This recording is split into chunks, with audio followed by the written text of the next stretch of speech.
August മാസം 13-ാം തീയതിയാണ്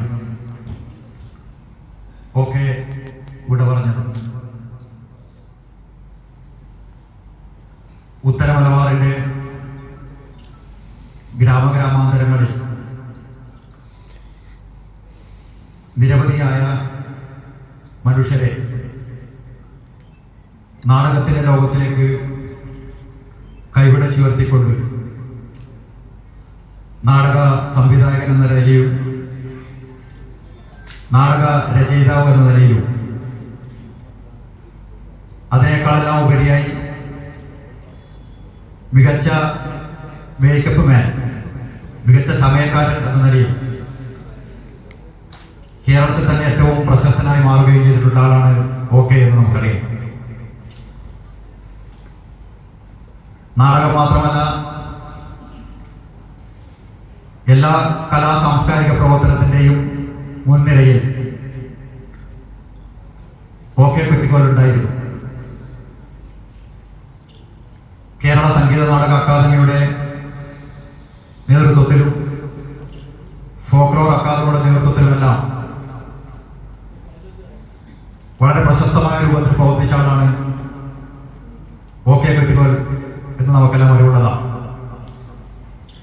പുരോഗമന കലാസാഹിത്യ സംഘത്തിന്റെ കണ്ണൂർ ജില്ലാ വൈസ് പ്രസിഡന്റും സംസ്ഥാന കമ്മിറ്റി അംഗവുമായിരുന്നു ശ്രീ ഓക്കെ.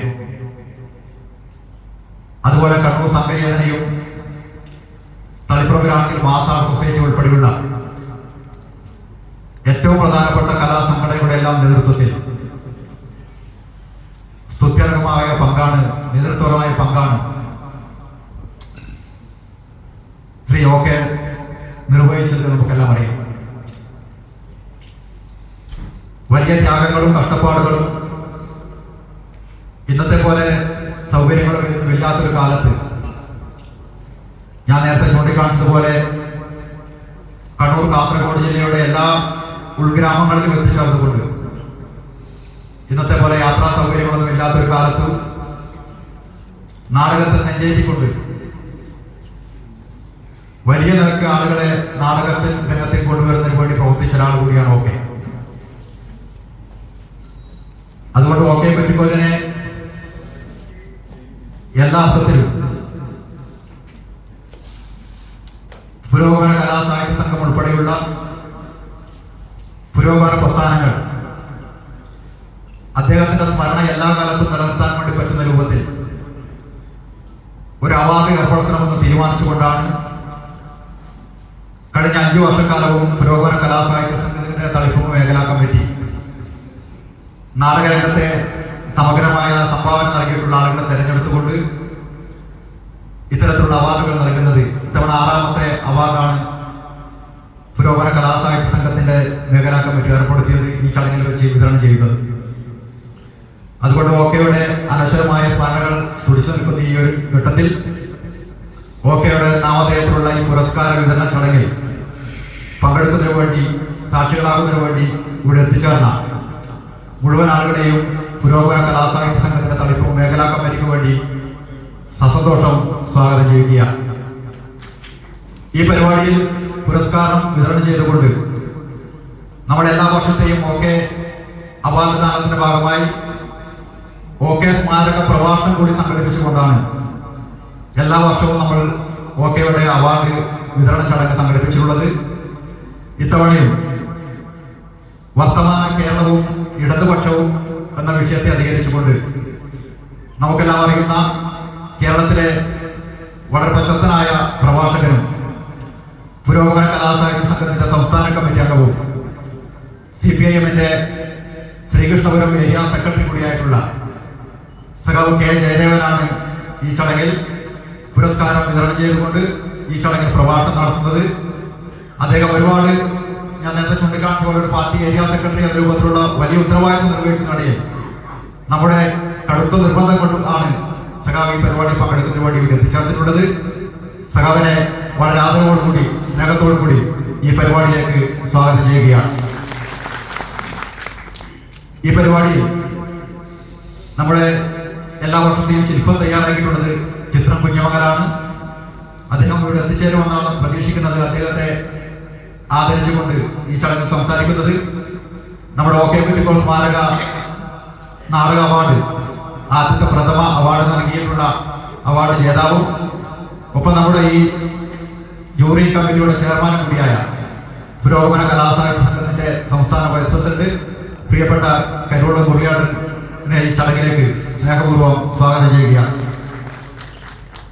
പുരോഗമന കലാസാഹിത്യ സംഘത്തിന്റെ മുഖമാസികയായ സംഘം മാസികയുടെ വരിക്കാരുടെ ലിസ്റ്റ് ഈ ചടങ്ങിൽ വെച്ച് പുരോഗമന കലാസാഹിത്യ സംഘത്തിന്റെ ജില്ലാ സെക്രട്ടറി സഖാവ് നാരായണ ഗോപായി ഏറ്റുവാങ്ങും.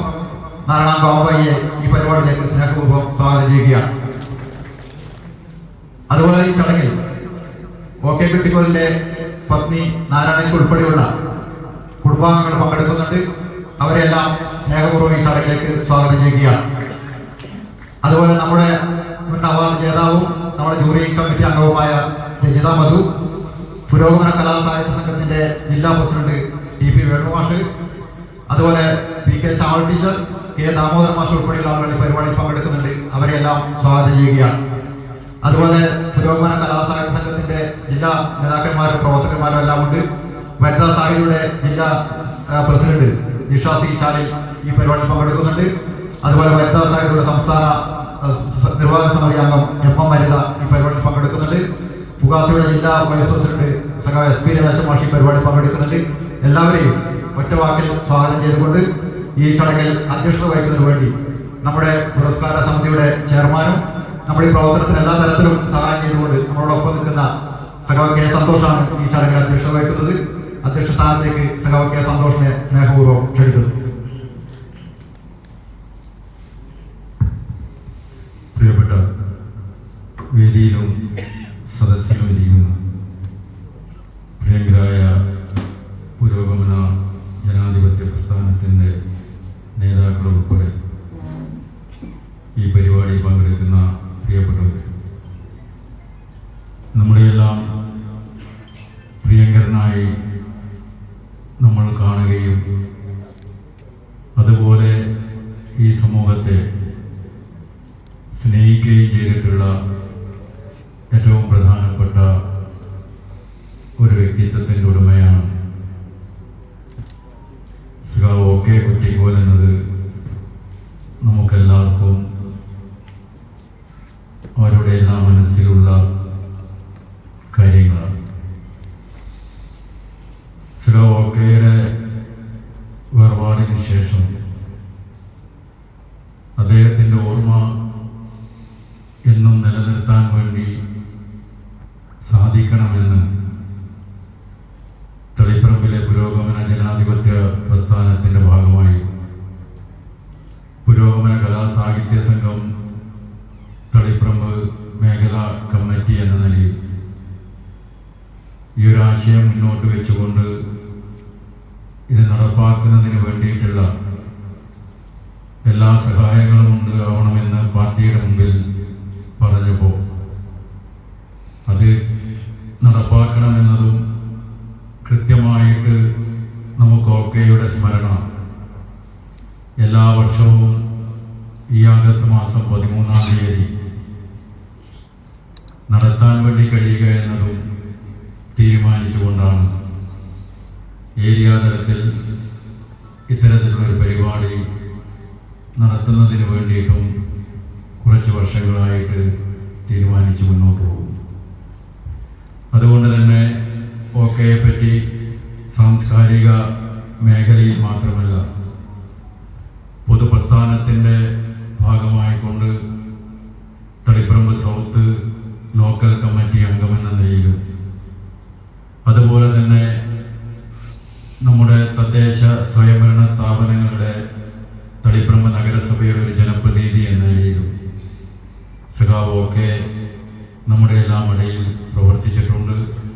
തീർച്ചയായിട്ടും എല്ലാ മേഖലയിലും ഈ പ്രവർത്തനങ്ങൾക്ക് നേതൃത്വം കൊടുത്തിട്ടുള്ള സഖാവ് OKയെ ഓർമ്മിക്കുന്ന ഈ ദിനത്തിൽ അദ്ദേഹത്തിൻ്റെ ഓർമ്മക്കായി ഏർപ്പെടുത്തിയിട്ടുള്ള പുരസ്കാരം ജേതാവ് എന്ന നിലയിൽ ഇത്തവണ നമ്മുടെ എല്ലാം പ്രിയങ്കരനായിട്ടുള്ള സംഗീത മേഖലയിൽ വ്യക്തിമുദ്ര പതിപ്പിച്ച് ഏത് കലാസമിതിയുടെയും ഭാഗമായിക്കൊണ്ട് ധർമ്മേട്ടൻ അവരുടെ നാടകത്തിലോ മറ്റെന്തെങ്കിലും പരിപാടിയിലോ ഭാഗവാക്കാകുകയും അതിന് നേതൃത്വവും കൊടുക്കുകയും ചെയ്തിട്ടുള്ള ഈ കണ്ണൂർ ജില്ലയിൽ മാത്രമല്ല കേരളത്തിൽ അങ്ങോളം ഇങ്ങോളം അറിയപ്പെടുന്ന സംഗീത മേഖലയിലെ ഏറ്റവും പ്രധാനപ്പെട്ട വ്യക്തിത്വം എന്ന നിലയിലാണ് ധർമാടലി പുരസ്കാരം സമർപ്പിക്കുന്നത്.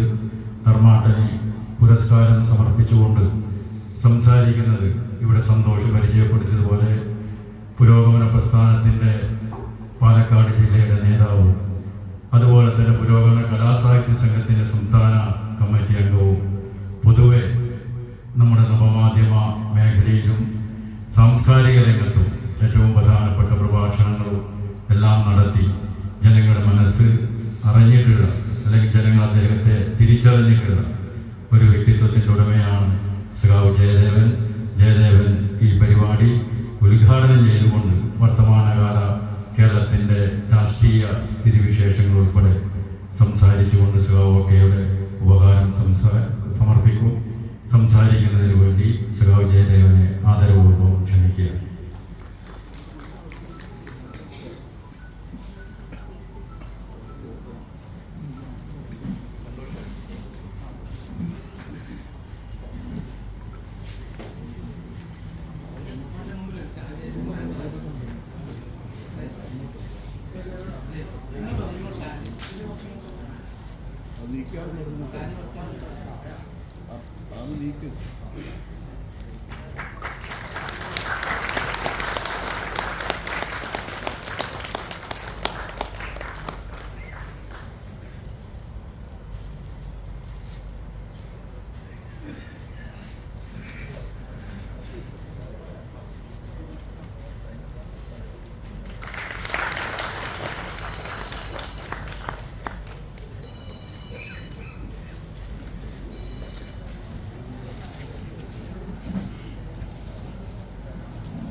പ്രിയപ്പെട്ട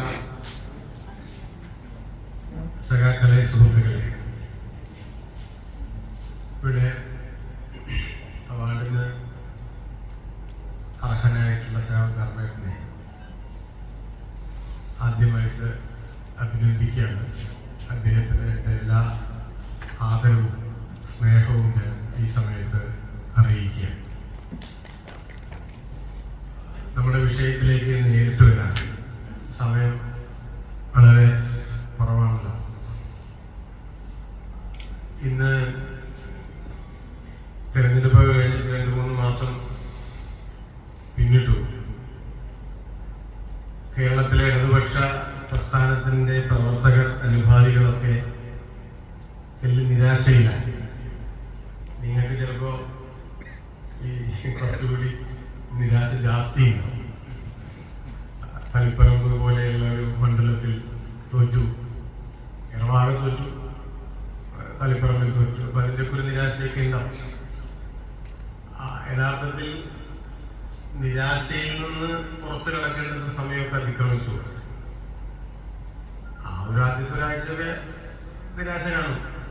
ഇപ്പൊ അതിൽ നിന്ന് പുറത്ത് കിടന്ന് നമ്മുടെ തോൽവിയെയും നമ്മുടെ ഭാവിയെയും സംബന്ധിച്ച് ആഴത്തിലും പരത്തിലും ചിന്തിക്കാനും ആ ചിന്തയുടെ ഭാഗമായിട്ടുള്ള പ്രവർത്തനങ്ങളിൽ ആണ്ടുമുങ്ങാനുമുള്ള സമയം ആയി. അതുകൊണ്ട് അതിനെപ്പറ്റി ചില കാര്യങ്ങൾ സംസാരിക്കാമെന്നാണ് ഞാൻ വിചാരിക്കുന്നത്. എൻ്റെ ഈ ഒരു സംസാരത്തിന് 2 ഭാഗങ്ങളാണ്. ഭാഗം 1, ഭാഗം 2 അങ്ങനെയൊന്നുമല്ല. ഒരു ആമുഖം എന്ന് വേണമെച്ചാൽ പറയാം. ആ ആമുഖം എന്താന്ന് വെച്ചാൽ, ഇപ്പോ നിങ്ങൾ ശ്രദ്ധിച്ചിട്ടുണ്ടാവും, തെരഞ്ഞെടുപ്പിന്റെ ഈ റിസൾട്ടൊക്കെ വന്നതിന് ശേഷം, ഗവൺമെന്റ് ഒക്കെ വന്നതിന് ശേഷം കഴിഞ്ഞൊരു ഇപ്പൊ ചിലപ്പോൾ 1 മാസമായിട്ട് ഇതിനൊന്നും ഒരു കുറവ് വന്നിട്ടെങ്കിൽ പോലും നമുക്ക് കാണാൻ പറ്റുന്ന ഒരു പ്രവണത കേരളത്തിലെ ഇടതുപക്ഷത്തിന്റെ കമ്മ്യൂണിസ്റ്റ് പാർട്ടിയുടെ ഒരു ഭൂതകാലത്തെ ആകെ നിരാകരിക്കുന്നതിന് വേണ്ടിയിട്ടുള്ള വലിയ പരിശ്രമങ്ങൾ നടന്നുകൊണ്ടിരിക്കുക. തെരഞ്ഞെടുപ്പ്, ഞാൻ വീണ്ടും പറയുന്നത്, തെരഞ്ഞെടുപ്പിൽ തോറ്റതൊന്നുമല്ല ഇപ്പോൾ യഥാർത്ഥത്തിൽ നമ്മുടെ പ്രശ്നം. ഭൂതകാലത്തെ ആകെ നിരാകരിക്കുക. മാർക്സിസം എന്ന വലിയ ബൃഹദാഖ്യാനത്തെ നിസ്സാരമാക്കി കളയുക, അതിലൊന്നും വലിയ കാര്യമില്ല എന്ന് സ്ഥാപിക്കുക. നിങ്ങളുടെ ഇപ്പൊ മാത്രമല്ല, നിങ്ങളുടെ പണ്ട് മോശമായിരുന്നു എന്ന് പറയാം. അതിങ്ങനെ പറഞ്ഞു പറഞ്ഞ് പറഞ്ഞ് പറഞ്ഞ് സ്ഥാപിച്ചെടുക്കാനുള്ള വലിയ പരിശ്രമം ഉണ്ടാകും. രാഷ്ട്രീയ മേഖലയിലും സാംസ്കാരിക മേഖലയിലും എല്ലാം നടന്നുകൊണ്ടിരിക്കുകയാണ്. ഇതൊരു സാംസ്കാരിക ചിന്തയുടെ കൂടി വേദിയാണില്ല. നാം മനസ്സിലാക്കേണ്ട ഒരു കാര്യം, വലതുപക്ഷം പലപ്പോഴും അതിന്റെ രാഷ്ട്രീയമായ വാദങ്ങളെക്കാൾ കൂടുതലായി, പ്രത്യേകിച്ച് ഹിന്ദുത്വമൊക്കെ, അതിന്റെ സാംസ്കാരികത കൊണ്ട് വാദിച്ചു വാദിച്ചു വാദിച്ച് ജയിക്കുക. വാദിച്ച് നീ 3 തവണ അങ്ങനെ വാദിച്ച് ജയിക്കുക. ഈ സാംസ്കാരികതയെ മുൻനിർത്തി വലതുപക്ഷം വാദിച്ച് ജയിക്കാൻ പരിശ്രമിച്ചുകൊണ്ടിരിക്കുന്ന ഒരു കാലത്താണ് ഇടതുപക്ഷത്തിന്റെയും കമ്മ്യൂണിസ്റ്റ് പ്രസ്ഥാനത്തിന്റെയും ഭൂതകാലത്തെ ആകെ നിരാകരിക്കാൻ ശ്രമം നടന്നുകൊണ്ടിരിക്കുന്ന ഒരു കാലത്താണ് കേരളത്തിലെ ഇടതുപക്ഷക്കാർ, കമ്മ്യൂണിസ്റ്റുകാർ എന്തു ചെയ്യും? അതാണ് നമ്മുടെ മുമ്പിലുള്ള ഒരു ചോദ്യം. ഈ ആദ്യത്തെ ഭാഗം എന്ന് ഞാൻ പറയാൻ വന്നൊരു കാര്യം എന്താണെന്ന് വെച്ചാൽ, ഈ ഒരു പ്രചരണത്തിന്റെ ഭാഗമായി നിരന്തരം കേൾക്കുന്ന ഒരു കാര്യം എന്താണെന്ന് വെച്ചാൽ, നിങ്ങളിപ്പോ എന്താ ചെയ്തത്, നിങ്ങളെ കണ്ടിപ്പോ എന്താ ഒരു കാര്യം ഉണ്ടായിരുന്നത് എന്ന് ചോദിക്കുമ്പോൾ നമ്മുടെ ഈ ചില സഖാക്കൾ ഇവർക്കുള്ള ഒരു ബുദ്ധിമുട്ട് എന്താണെന്ന് വെച്ചാൽ, നിങ്ങള് പിന്നെ പറയുന്നത് കൊണ്ടൊന്നും വിചാരിക്കരുത്, പറയാൻ കൂടിയാണല്ലോ നമ്മളെല്ലാം വരുന്നത്. ഈ എന്താ പറയാ, ഈ വികസന നായകന്മാരെയൊക്കെ തടഞ്ഞ് നടക്കാൻ പാടില്ലാത്തൊരു കാലം. വാർഡ് മുതൽ അഖില ലോകം വരെ എന്താ വികസന നായകന്മാരാണല്ലോ. യഥാർത്ഥത്തിൽ എന്റെ അഭിപ്രായത്തിൽ അതൊക്കെ ഒരു അശ്ലീലമായ, ഒരു വേള മാർക്സിസ്റ്റ് വിരുദ്ധം പോലുമായിട്ടൊരു ആശയമാണ് എന്ന് കരുതുന്ന ഒരാളാണ് ഞാൻ. തറക്കൊക്കെ ഉണ്ടാവും, ഞാനങ്ങനെ കരുതുന്നു. ഇപ്പോ ഫിദൽ കാസ്ട്രോയുടെ 100ാം വാർഷിക ജന്മദിനാണ്, സാന്ദർഭികമായിട്ട് പറയാം. നിങ്ങൾ എവിടെയെങ്കിലും ഫിഡലിനെ ക്യൂബയുടെ വികസന നായകൻ എന്ന് പറയുന്നത് എവിടെയെങ്കിലും? ആ പുള്ളിക്കാരൻ 50 കൊല്ലം കണ്ട് അവിടെ മരിച്ചതാണ്. ക്യൂബക്കാർ വളരെ സ്നേഹത്തോടെ ആദരവോടെ ക്യൂബയുടെ വിപ്ലവ നായകൻ എന്നാണ് അദ്ദേഹത്തെ. ഞാനൊരു ഫിഡലിനെ എന്ത് വിളിക്കുന്നു എന്നുള്ളത് തളിപ്പറമ്പിലെ അല്ലെങ്കിൽ കേരളത്തിന്റെ മാനദണ്ഡമാണോ അല്ലേ എന്നുള്ളതൊക്കെ വേറൊരു കാര്യമാണ്. സാന്ദർഭികമായിട്ടൊരു ലോക മാതൃകയെ പറ്റി സൂചിപ്പിച്ചതാണ്. ഇതൊക്കെയാണല്ലോ പാഠങ്ങൾ എന്ന് പറയുന്നത്, അല്ലാണ്ട് നമ്മൾ പഠിച്ചു എന്ന് പറഞ്ഞാൽ വലിയ കഥയൊന്നുമില്ല. അപ്പോ പറഞ്ഞു വന്നൊരു കാര്യം എന്താണെന്ന് വെച്ചാൽ, അങ്ങനത്തെ ഒരു കാലത്ത് കേരളത്തിൽ നിങ്ങൾ എന്താ ചെയ്തത്, എന്താ നിങ്ങളുടെ സംഭാവന എന്ന് ചോദിക്കുമ്പോൾ നമ്മുടെ മുതിർന്ന പല സഖാക്കളും ചിലപ്പോൾ ആൾക്കാരോട് പറയുന്നത് അങ്ങനെ പറയുന്നത്, അങ്ങനെ എന്താ ഞങ്ങൾ ചെയ്തെന്നൊക്കെ ഞങ്ങൾ പറയുന്നത് വലിയ കഷ്ടമാണ്. ഞങ്ങളല്ലേ ഞങ്ങളെ പഠിക്കുന്ന റോഡ് ഉണ്ടാക്കിയത്, ഞങ്ങളല്ലേ ഞങ്ങളുടെ ആശുപത്രി കെട്ടിടം അല്ലെങ്കിൽ വേറെ അംഗൻവാടി കെട്ടിടം ഉണ്ടാക്കിയത്, ഞങ്ങളല്ലേ അവിടെ ടാപ്പ് ഇട്ട്, ഞങ്ങളല്ലേ അവിടെ വീട് ചേർന്ന്, ഇതൊക്കെ പറഞ്ഞാണ് നമ്മുടെ ആൾക്കാർ. അതിന്റെ ഒരു ബുദ്ധിമുട്ട് എന്താണെന്ന് വെച്ചാൽ, അപ്പൊ ആൾക്കാർ ചിലപ്പോൾ ഒന്നും ശ്രമിക്കുമ്പോൾ ശരിയാണല്ലോ, മാരാണോ റോഡ് കണ്ട് അങ്ങനെ പൊളിഞ്ഞു കിടക്കുന്ന റോഡായിരുന്നല്ലോ, ഇവരല്ലോ വന്നിട്ടല്ലേ പറയുന്നത്. പെട്ടെന്ന് അവർ ശാന്തരായ ഒരു ബുദ്ധിമുട്ട് എന്താണെന്ന് വെച്ചാല്, ഈ എന്താ പറയാ, ഇത് നിലനിൽക്കുന്ന ഒരു സമയം വരെ മാത്രമേ കമ്മ്യൂണിസ്റ്റ് പാർട്ടിയുടെ ഒരു റെലവൻസിനെ പറ്റി ആളുകൾക്ക് ഒരു ബോധ്യം ഉണ്ടാകും. കമ്മ്യൂണിസ്റ്റ് പാർട്ടിയുടെ പ്രാധാന്യത്തെ അല്ലെങ്കിൽ റെലവൻസിനെ റോഡായും അതിന്റെ അല്ലെങ്കിൽ വീടിന്റെ ഇമാതിരി കാര്യങ്ങളുടെ ഒരു സാധ്യതയായി മാത്രം ആളുകൾ ചുരുക്കിക്കളയും. യഥാർത്ഥത്തിൽ അതാണോ കമ്മ്യൂണിസ്റ്റ് പാർട്ടിയുടെ സംഭാവന? അതൊക്കെ ഉണ്ടായിട്ടുണ്ട്, അത് വേറൊരു കാര്യമാണ്. പക്ഷെ അതല്ല. പിന്നെന്താ, ഈ കഴിഞ്ഞൊരു 100-125 കൊല്ലത്തെ ഒരു കേരളത്തിന്റെ ഒരു ചരിത്രം എടുത്താൽ ഇന്നത്തെ കേരളത്തെ രൂപപ്പെടുത്തിയ, ഇതെല്ലാം നിങ്ങൾക്ക് അറിയുന്ന ഒരു കാര്യമാണ്. അതുകൊണ്ട് ഇത് ഞാൻ ഒന്ന് ബ്രഷപ്പ് ചെയ്യുള്ളൂ, അങ്ങനെ വിസ്തരിച്ചൊന്നും പറഞ്ഞു പോകുന്നില്ല. നമുക്ക് എല്ലാം അറിയുന്ന ഒരു കാര്യം ഒന്നുകൂടി പറയാനുള്ളത് മാത്രം കണ്ടാൽ മതി. ഒരു 125 കൊല്ലത്തിന്റെ ഇടയിൽ ഒരു കേരളത്തിനെ എടുത്ത് നോക്കിയാൽ ഇന്നത്തെ കേരളത്തെ രൂപപ്പെടുത്തിയ ഏറ്റവും പ്രധാനപ്പെട്ട 3 മൂവ്മെന്റുകളെങ്കിലും ഉണ്ട്. അതിലൊന്നാമത്തേത് നവോത്ഥാനം. എല്ലാവർക്കും അറിയാം, നമ്മളെല്ലാവരും നിരന്തരം പറഞ്ഞുകൊണ്ടിരിക്കുന്ന ഒരു കാര്യമാണ്. രണ്ടാമത്തേത് ദേശീയ സ്വാതന്ത്ര്യ സമര പ്രസ്ഥാനമാണ്. മൂന്നാമത്തേത് ഇതിന്റെയൊക്കെ തുടർച്ചയിൽ ഉണ്ടായിട്ടുള്ള കമ്മ്യൂണിസ്റ്റ് പ്രസ്ഥാനമാണ്. ഈ 3 മൂവ്മെന്റുകളാണ് ഇന്നത്തെ കേരളത്തെ ഉണ്ടാക്കിയത്. ഇത് ആഴത്തിലും പരപ്പിലും പോകേണ്ട ഒരു കാര്യമാണ്. ഞാൻ പറഞ്ഞില്ല, ഞാൻ എന്റെ സൂചനകൾ മാത്രം പറഞ്ഞു. ഇപ്പൊ നവോത്ഥാനം എന്ന് പറയുമ്പോൾ പെട്ടെന്ന് ഞങ്ങളുടെ നവോത്ഥാനം എന്ന് പറയുമ്പോൾ നിങ്ങളുടെ മനസ്സിലൊരു ചിത്രം വരും. ശ്രീനാരായണ ഗുരു, അയ്യങ്കാളി തുടങ്ങിയിട്ടുള്ള കുറെ ആളുകളുടെ ഒക്കെ ചിത്രങ്ങളൊക്കെ ഇങ്ങനെ വരും. യഥാർത്ഥത്തിൽ എന്താണ് നവോത്ഥാനം കേരളത്തോട് ചെയ്തത്? നമ്മൾ കുറെ പണം വെച്ചുകൊണ്ടോ അങ്ങനെയല്ല, അതല്ല അതിന്റെ കാര്യം. നവോത്ഥാനം ചെയ്തത് ഒരു 100-125 കൊല്ലം മുമ്പേ നമ്മൾ എടുത്തു നോക്കിയാല് കേരളമൊന്നും ഉണ്ടായിരുന്നില്ല. അത് നമുക്ക് പ്രത്യേകിച്ച് നമ്മൾ മനസ്സിലാക്കി പോകേണ്ട ഒരു കാര്യമാണ്. ഒരു 100 കൊല്ലം മുമ്പേ കേരളത്തിൽ 33 രാജ്യങ്ങളാണ് ഉണ്ടായത്. എവിടെ കേരളം ഉണ്ടായത്?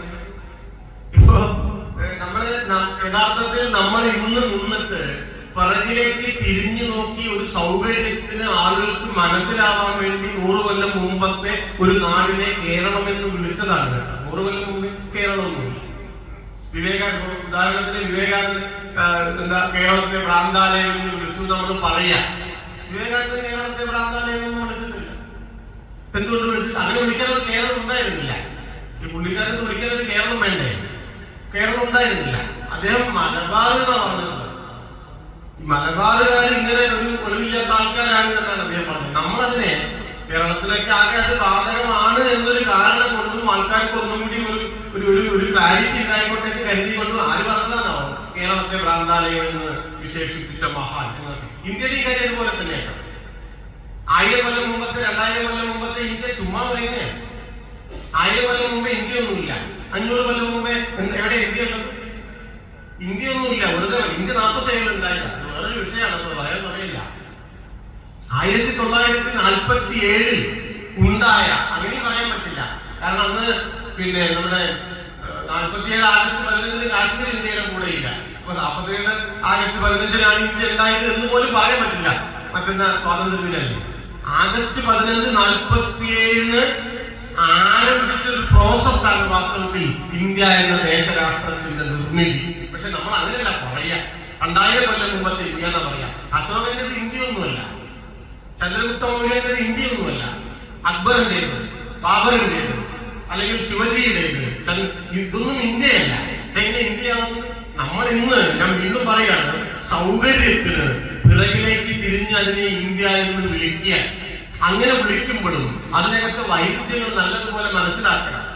അപ്പൊ കേരളം ഉണ്ടായിരുന്നില്ല എന്നാണ് ഞാൻ പറയുന്നത്. പക്ഷെ ഇന്ന് നമ്മൾ കേരളം എന്ന് വിളിക്കുന്ന, അങ്ങനെ വേണം കാണാൻ, ഇന്ന് നമ്മൾ ഇന്ത്യ എന്ന് വിളിക്കുന്ന ഈ പറയുന്ന ഭൂപ്രദേശം അങ്ങനെ ആ കേരളം, ഇന്ന് നമ്മൾ കേരളം എന്ന് വിളിക്കുന്ന ഈ കേരളം എങ്ങനെയായിരുന്നു 100 കൊല്ലം മുമ്പേ?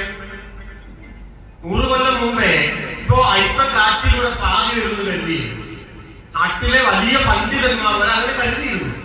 അന്ന് അങ്ങനെ കരുതാൻ കാരണം അറിവില്ലായിട്ടാണ്. ഞാൻ ഒറ്റപ്പാലത്തിന്റെ അടുത്തല്ല, അവിടെ നിങ്ങൾ കേട്ടില്ലോ, പുന്നശ്ശേരി നമ്പി നീലകണ്ഠ ശർമ്മ, പട്ടാമ്പിയിലെ സംസ്കൃത കോളേജിലെ വലിയ വലിയ മഹാപണ്ഡിതനായിട്ടുള്ള ഒരാളാണ്. കേരളത്തിന് വലിയ സംഭാവനകൾ നൽകിയിട്ടുള്ള ഒരാളാണ്. പക്ഷെ ആ പുള്ളിക്കാരൻ അയിത്ത കാറ്റിന്റെ കൂടെ പാറുന്നു വിചാരിച്ച ആളാണ്. ഇന്നൊരു 5ാം ക്ലാസ് പഠിക്കുന്ന ഒരു കുട്ടി, 5 വയസ്സായ ഒരു കുട്ടി അങ്ങനെ കരുതില്ല. എന്തുകൊണ്ടാണ്? 100 കൊല്ലം മുമ്പ് ഉണ്ടായിരുന്ന ഈ പണ്ഡിതനേക്കാൾ ഈ 5 വയസ്സുള്ള കുട്ടിക്ക് ഇന്ന് അറിവ് കൂടിയത് കൊണ്ടാണ്, പാണ്ഡിത്യം കൂടിയത് കൊണ്ടാണ്. അല്ല, 100 കൊല്ലം മുമ്പേ നമ്മുടെ നാട്ടില് ജീവിത സങ്കല്പത്തിന്റെ അടിയിലാണ് മനുഷ്യൻ ഉണ്ടായിരുന്നത്. മനുഷ്യൻ അടിയിലാണ്. മനുഷ്യന്റെ മീതെ ജാതിയുണ്ട്, മതമുണ്ട്, ആചാരമുണ്ട്, അനുഷ്ഠാനമുണ്ട്, ആചാരമുണ്ട്, എന്തൊക്കെയോ ഉണ്ട്. മനുഷ്യൻ അടിയിലാണ്. ശ്രദ്ധിക്കേണ്ട ഒരു കാര്യം, ജീവിത സങ്കല്പത്തിൽ മനുഷ്യൻ അടിയിലായാൽ ഏത് കാലത്തും ഏത് നാട്ടിലും, അത് 100 കൊല്ലം മുമ്പേ ആയാലും ഇനി 100 കൊല്ലം കഴിഞ്ഞിട്ടായാലും, അത് കേരളത്തിലായാലും അത് അമേരിക്കയിലായാലും അത് യൂറോപ്പിലായാലും, അത്തരം ഒരു സമൂഹത്തിൽ യുക്തിചിന്ത സാധ്യമല്ല. ബുദ്ധിയൊക്കെ ഉണ്ടാവും, ഭയങ്കര അറിവും പാണ്ഡിത്യമൊക്കെ ഉണ്ടാവും, പക്ഷെ റേഷണൽ തിങ്കിങ് സാധ്യമല്ല. യുക്തിചിന്ത എന്ന് പറയുന്നത് നമ്മുടെ ബുദ്ധിയുടെ മാത്രം കാര്യമല്ല. അത് നിങ്ങൾ ഏത് തരം സമൂഹത്തിൽ ജീവിക്കുന്നു എന്നതിന്റെ കൂടി കാര്യമാണ്. ഒരു 100 കൊല്ലം മുമ്പേ ഐക്കൊന്നും കാറ്റിലൂടെ പാറി വരില്ല എന്ന് കരുതാൻ മാത്രമാണ്. ഇന്ന് എത്ര സിമ്പിൾ ആലോചിച്ചു, ഒരു കുഞ്ഞു കാര്യമാണ്. പക്ഷെ ഈ കാര്യം ചിന്തിക്കാൻ പറ്റുന്ന ഒരു റാഷണൽ തിങ്കിങ്ങിന് പറ്റുന്ന ഒരു സമൂഹം ഉണ്ടായിരുന്നില്ല എന്നുള്ളതാണ്. അതാണ് 100 കൊല്ലം മുമ്പത്തെ പ്രത്യേകത. ഈ കേരളത്തിലാണ് നവോത്ഥാനം ഇടപെട്ടത്. എന്താണ് ചെയ്തത് നവോത്ഥാനം? അല്ലാതെ നമ്മൾ നവോത്ഥാനം വരുമ്പോൾ കുറെ ശ്രീനാരായണ ഗുരുവിന്റെ പടം വെച്ചോണ്ടൊന്നും കാര്യമില്ല. അതും പടത്തിന് തമാശ പടമൊക്കെ പിന്നെ കാവി എടുത്ത ഗുരുവൻ അല്ലെ, അല്ലെങ്കിൽ മഞ്ഞ എടുത്ത എന്തൊരു കഷ്ടാന്നറിയാം. ശ്രീനാരായണ ഗുരു അദ്ദേഹത്തിന്റെ ജീവിതകാലത്ത് അപൂർവ സമയത്തെ ഈ മഞ്ഞ മുണ്ടൊക്കെ ഉടുത്തിട്ടുണ്ട്. അദ്ദേഹം ഒരു വെള്ള മുണ്ട് ഉടുക്കുന്നു, പറയുന്നതെല്ലാം ചെറുതായിട്ടാണ് തോന്നുന്നത്. കുരിപ്പുഴ ശ്രീകുമാറിന്റെ ഒരു കവിതയുണ്ട്, ഈ ശ്രീനാരായണന് കാവി വസ്ത്രം, അയ്യങ്കാളിയുടെ കയ്യിൽ ഭഗവത്ഗീത, ഫോട്ടോഷോപ്പ് ജയിച്ചു ചരിത്രം തോറ്റു എന്ന് പറയും. ഫോട്ടോഷോപ്പ് ജയിച്ചേ കൊണ്ട് വലിയ ഇടങ്ങളൊന്നുമില്ല, ബുദ്ധിമുട്ടൊന്നുമില്ല. പക്ഷെ ചരിത്രം തോറ്റുപോയാല് ജനത തോറ്റുപോയി എന്നുള്ളതാണ് അർത്ഥം. അതുകൊണ്ട് ചരിത്രത്തിനെ തോൽക്കാൻ വിടാതിരിക്കുക എന്നുള്ളത് നാട് മുന്നേറണമെന്ന് ആഗ്രഹിക്കുന്ന സകല മനുഷ്യരും ഒരു ലക്ഷ്യമാക്കി വെക്കേണ്ടതാണ്. അതുകൊണ്ടാണ് ഈ ചെറിയ കാര്യം അല്ലാതായി മാറുന്നത്. നിങ്ങൾക്കൊരു വെള്ള മുണ്ട് പുതച്ച, ഒരു വെള്ള മുണ്ട് ഉടുത്ത ശ്രീനാരായണ ഗുരുവിന്റെ ഒരു പടം പോലും കാണാൻ പറ്റില്ലെന്ന് പറഞ്ഞാൽ എന്തൊരു കഷ്ടാണ്.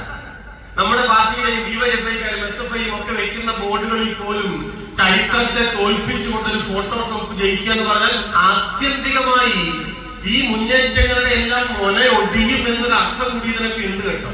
അതുകൊണ്ടാണ് ചെറുതാണ് എന്ന് തോന്നാവുന്ന ഈ കാര്യം ഞാനിങ്ങനെ എല്ലാവരെയും പറയുന്നത്. അതല്ല, അദ്ദേഹം വെള്ളം കൊണ്ടുകൊടുത്തിട്ടാ ഈ കൊളംബോയിലേക്ക് ശ്രീലങ്കയിലേക്ക് ഒരു തവണ പോകുമ്പോഴാണ് ഈ മഞ്ഞളിൽ മുക്കിയിട്ടുള്ള ഈ മുണ്ട് കൊടുത്തത്. അതെന്താ കാര്യം? വെള്ളം കൊണ്ടൊക്കെ മെയിൻറ്റെയിൻ ചെയ്യുന്ന ബുദ്ധിമുട്ട് നമുക്കറിയാലോ. ഇത് കപ്പലിൽ 4-5 ദിവസമൊക്കെ ആകുമ്പോൾ അത്രേ ഉള്ളൂ. ഇതിലല്ലാത്ത വലിയ ഓങ്കാരമൊന്നുമില്ല. ആ ഒരു കാലത്ത് മനുഷ്യൻ അടിയിലായിരുന്ന കാലത്ത് നവോത്ഥാനം ചെയ്തത് എന്താന്ന് വെച്ചാൽ ഈ അടിയിലുള്ള മനുഷ്യനെ പുറത്തേക്ക് എടുത്തു എന്നുള്ളതാണ്. നമ്മൾ ഈ JCB മണ്ണെടുക്കില്ലേ, ഇങ്ങനെ മാന്തി എടുക്കില്ലേ, അമ്മട്ടിൽ എടുത്തു അടിയിൽ. നിങ്ങൾ ശ്രീനാരായണ ഗുരുവിന്റെ ഓരോ വാചകങ്ങളൊക്കെ ശ്രദ്ധിച്ചു നോക്കൂ. വളരെ സിമ്പിളാണ്, എത്ര സിമ്പിളാണ്. മതം ഏതായാലും മനുഷ്യൻ നന്നായാൽ മതി. നിങ്ങൾ ഒന്ന് മനസ്സിലൊന്ന് ഉരുവിട്ട് നോക്കൂ, ഒരു നിശബ്ദമായിട്ടൊന്ന് ഉരുവിട്ട് നോക്കൂ. ആ വാചകത്തിന്റെ ഊന്നലേതിനാണ്?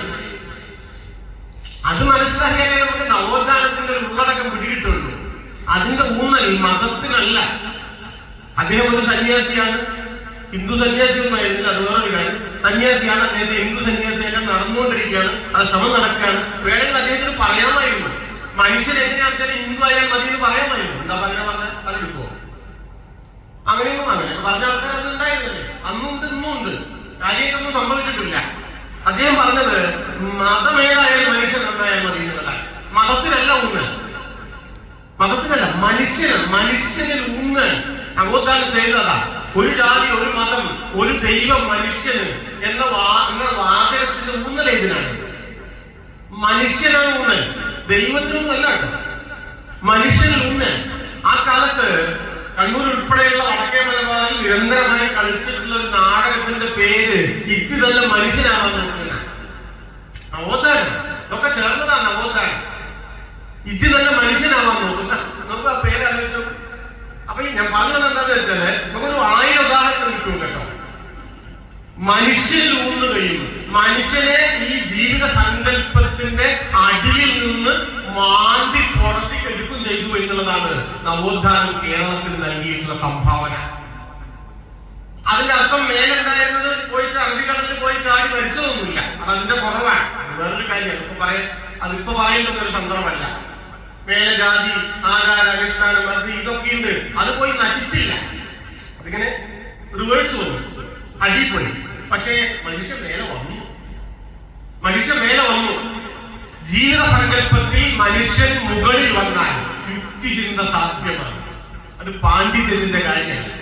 നിങ്ങൾ ഏത് യൂണിവേഴ്സിറ്റിയിൽ പഠിച്ചു എന്നുള്ളതല്ല, ഈ ഒരു സമൂഹത്തിലാണോ ജീവിക്കുന്നത് എന്നതിന്റെ മാത്രം കാര്യമാണ്. അതുകൊണ്ടാണ് പലരും പറയാറില്ലേ, 50 കൊല്ലം കണ്ടായി നിർമ്മാല്യം സിനിമ ഇറങ്ങിയിട്ട്. നിർമ്മാല്യം സിനിമ അറിയാലോ, PJ ആന്റണി പിന്നെ വിഗ്രഹത്തിന്റെ മുഖത്ത് ആ ഉൾപ്പെടെ ഇങ്ങനെ ഒലിച്ചിറങ്ങുമ്പോഴാണ് സിനിമ അവസാനിക്കുക. കേരളത്തിൽ എന്താ സംഭവിച്ചത്? ഒന്നും സംഭവിച്ചില്ല. അതിനുശേഷം ആളുകളൊക്കെ പോയിട്ട് വിഗ്രഹങ്ങൾ കുപ്പിയില്ല. ആളുകളുടെ വികാരം മരണപ്പെട്ടില്ല. ഇന്നത് പറ്റില്ല എന്നാണ് നമ്മൾ പറയുന്നത്.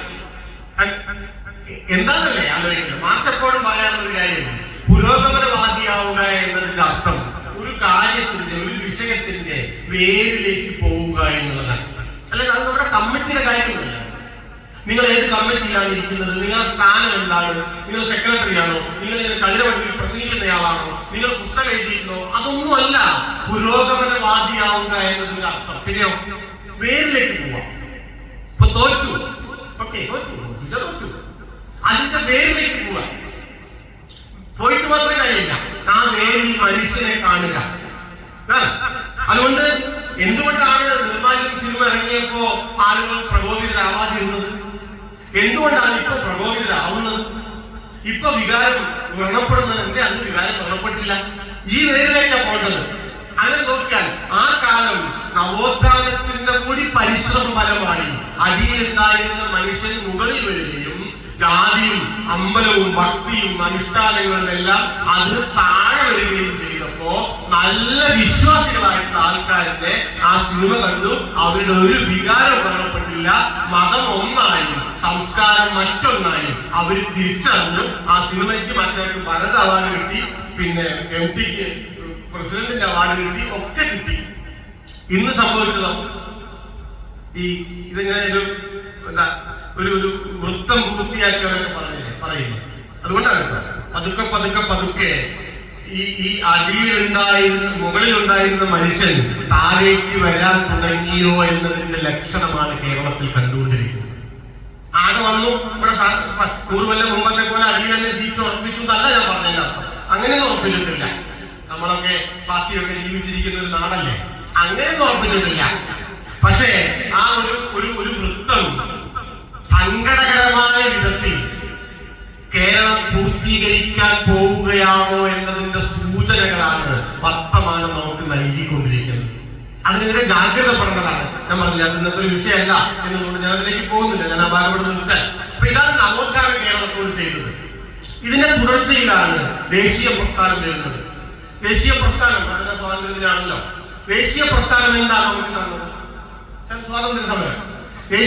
പെട്ടെന്ന് നമ്മുടെ ഒരു വിചാരം അത് നമുക്ക് സ്വാതന്ത്ര്യം തന്നു എന്നാണ്. തീർച്ചയായിട്ടും ദേശീയ പ്രസ്ഥാനത്തിന്റെ ഒരു റിസൾട്ട്, ഒരുപക്ഷെ ഒന്നാമത്തെ റിസൾട്ട് സ്വാതന്ത്ര്യം തന്നെയാണ്, യാതൊരു സംശയമില്ല.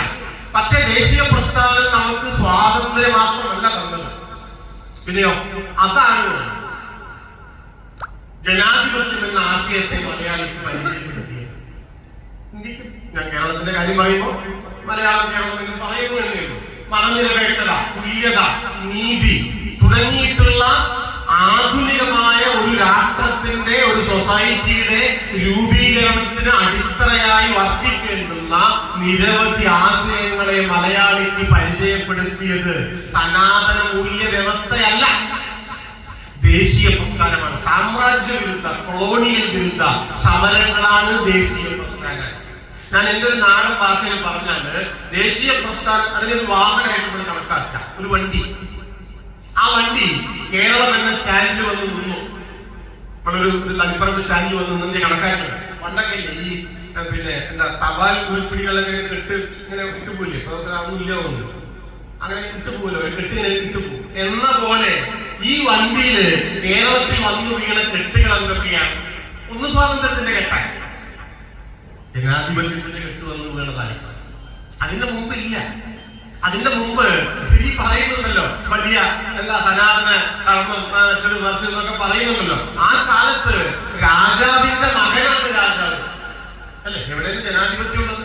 ഇപ്പൊ ജനാധിപത്യത്തിന്റെ, സെക്യുലറിസത്തിന്റെ ഒക്കെ കെട്ടുകളിട്ട വണ്ടിയാണ് ദേശീയ പ്രസ്ഥാനം. മനസ്സിലാക്കണം നന്നായിട്ട്. ഇതിന്റെ തുടർച്ചയിലാണ് കമ്മ്യൂണിസ്റ്റ് പ്രസ്ഥാനം വരുന്നത്.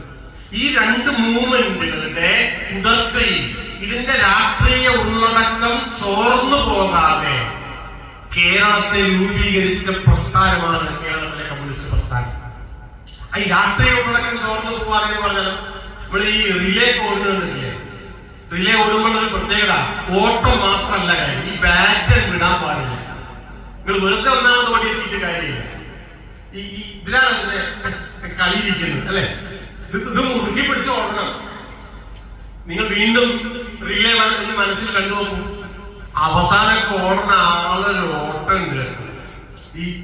ഈ ബാറ്ററില് ജീവൻ കയ്യിൽ പിടിച്ച് ഓടുക എന്നൊക്കെ പറയുന്നത് അമ്മട്ടിലുള്ള ഓട്ട 1939 അറിയാലോ. കമ്മ്യൂണിസ്റ്റ് പാർട്ടി കണ്ണൂർ ജില്ലയിൽ ഉണ്ടാകുന്നത്. 39 ലാസ്റ്റ് പറഞ്ഞ 40 ആദ്യമായിരുന്നു. 4 പേര് അടങ്ങുന്ന ഗ്രൂപ്പാണല്ലോ. നിങ്ങൾ എന്ത് പറഞ്ഞാൽ അനുഭാവി ഗ്രൂപ്പ് എന്നൊക്കെ വിളിക്കാം. അതിനകത്ത് അങ്ങനെ പേരൊന്നും വിളിച്ചിട്ടില്ല, അങ്ങനെ വിളിക്കാവുന്നതാണ്. ആ 4 പേര് ചേർന്ന് 10-12 ആളെ കണ്ടുപിടിച്ച് 39 അവസാനം യോഗം ചേർന്ന്. അപ്പൊ അന്ന് ഈ കമ്മ്യൂണിസ്റ്റ് പാർട്ടി എന്താണെന്നും അറിയില്ല. ആർക്കറിയാം? ഇതിൽ പങ്കെടുക്കുന്നവർക്ക് തന്നെ അങ്ങനെ തീർച്ചയൊന്നുമില്ല. കാരണം അതിന് മുൻ അനുഭവങ്ങളില്ല. ഈ നേരത്തെ ഞാൻ സൂചിപ്പിച്ച 2 മൂവ്മെന്റുകളുടെ രാഷ്ട്രീയ ഉള്ളടക്കം എന്ന് പറയുന്നത് എന്താ? മനുഷ്യരിൽ ഊന്നുക എന്നുള്ളതാണ്. ഒറ്റ വാചകത്തില് എളുപ്പത്തിൽ മനസ്സിലാക്കാവുന്ന തരത്തിലുള്ള രാഷ്ട്രീയ ഉള്ളടക്കം മനുഷ്യരിൽ ഊന്നുക എന്നുള്ളതാണ്. ദൈവത്തിൽ ഊന്നാനൊക്കെ വേറെ ആളുണ്ട്, മതത്തിൽ ഊന്നാൻ ആളുണ്ട്, ആചാര അനുഷ്ഠാനങ്ങളിൽ ഊന്നാൻ ആളുണ്ട്, പാരമ്പര്യത്തിൽ ഊന്നാൻ ആളുണ്ട്. മനുഷ്യരിൽ ഊന്നാൻ ആളുണ്ട്. ആ മനുഷ്യരിൽ ഊന്നുക, ആ ബാറ്ററാണ് വാങ്ങിയത്. നവോത്ഥാനത്തിൽ നിന്ന് ദേശീയ പ്രസ്ഥാനം ആ ബാറ്ററാണ് വാങ്ങിയത്. അതുകൊണ്ടാണ് സ്വാതന്ത്ര്യത്തിന്റെ കൂടെ സെക്യുലറിസത്തിന്റെ ഒരു കെട്ട് ഈ സ്റ്റാൻഡിൽ ഇട്ടു പോകാൻ പറ്റിയത്. ആ ബാറ്ററാണ് കമ്മ്യൂണിസ്റ്റ് പാർട്ടി ഏറ്റെടുത്തത്. എന്നിട്ടൊരു ഓട്ടായിരുന്നു കേട്ടോ. ഓട്ടം എന്ന് പറഞ്ഞല്ലേ, നമ്മുടെ നാടൻ ഭാഷയിൽ പറഞ്ഞാല് ഒരു 1-1.5 ഓട്ട. നിങ്ങൾ 1940 മുതൽ 56 വരെയുള്ള ഒരു 10-16 കൊല്ലം എടുത്തു നോക്കൂ. 16 കൊല്ലം. ഇന്നത്തെ കേരളം, ഞാൻ ആ കേരളത്തിൽ ഒരുപാട് കുറവുകളൊക്കെ ഉണ്ട് കേട്ടോ. പറയുമ്പോ സത്യസന്ധമായിട്ട് പറഞ്ഞു പോകണം. തേനും പാലും ഒഴുകുന്നൊന്നുമില്ല, അത് പിന്നത്തെ ഒരു കാര്യമാണ്. പക്ഷേ ഇന്ത്യയിൽ മറ്റേതൊരു സ്ഥലത്തെ അപേക്ഷിച്ചും ഒരുപാട് കാര്യങ്ങളിൽ ഗാംഭീര്യമുള്ള ഒരു നാടായി കേരളത്തെ രൂപപ്പെടുത്തുന്നതിൽ അതിനിർണായക പങ്ക് വഹിച്ച ആ ഒരു 10-15-16 കൊല്ലക്കാരുണ്ടല്ലോ. നവംബർ 1 വരാൻ പോവാ കേരളപ്പിറവി. അതിന്റെയൊക്കെ ഇപ്പോഴത്തെ ഒരു കോമാളത്തെ ആലോചിച്ചാണല്ലോ, സഹിക്കാൻ പറ്റില്ല. ഞാന് പേഴ്സണലായിട്ട് പറഞ്ഞാല് നവംബർ 1 പരമാവധി പുറത്തേക്ക് ഇറങ്ങാതിരിക്കാനല്ലോ. കാരണം ഓരോരുത്തന്മാരും വലിയ കസവുകാരെ മുണ്ടൊക്കെ വല്ല മാർത്താണ്ട പറഞ്ഞൊക്കെ വരുന്ന മട്ടാൻ ഇങ്ങനെയല്ലേ. ഈ 15 കൊല്ലക്കാലം നടന്നൊരു പ്രക്ഷോഭങ്ങൾ നോക്കൂ നിങ്ങൾ.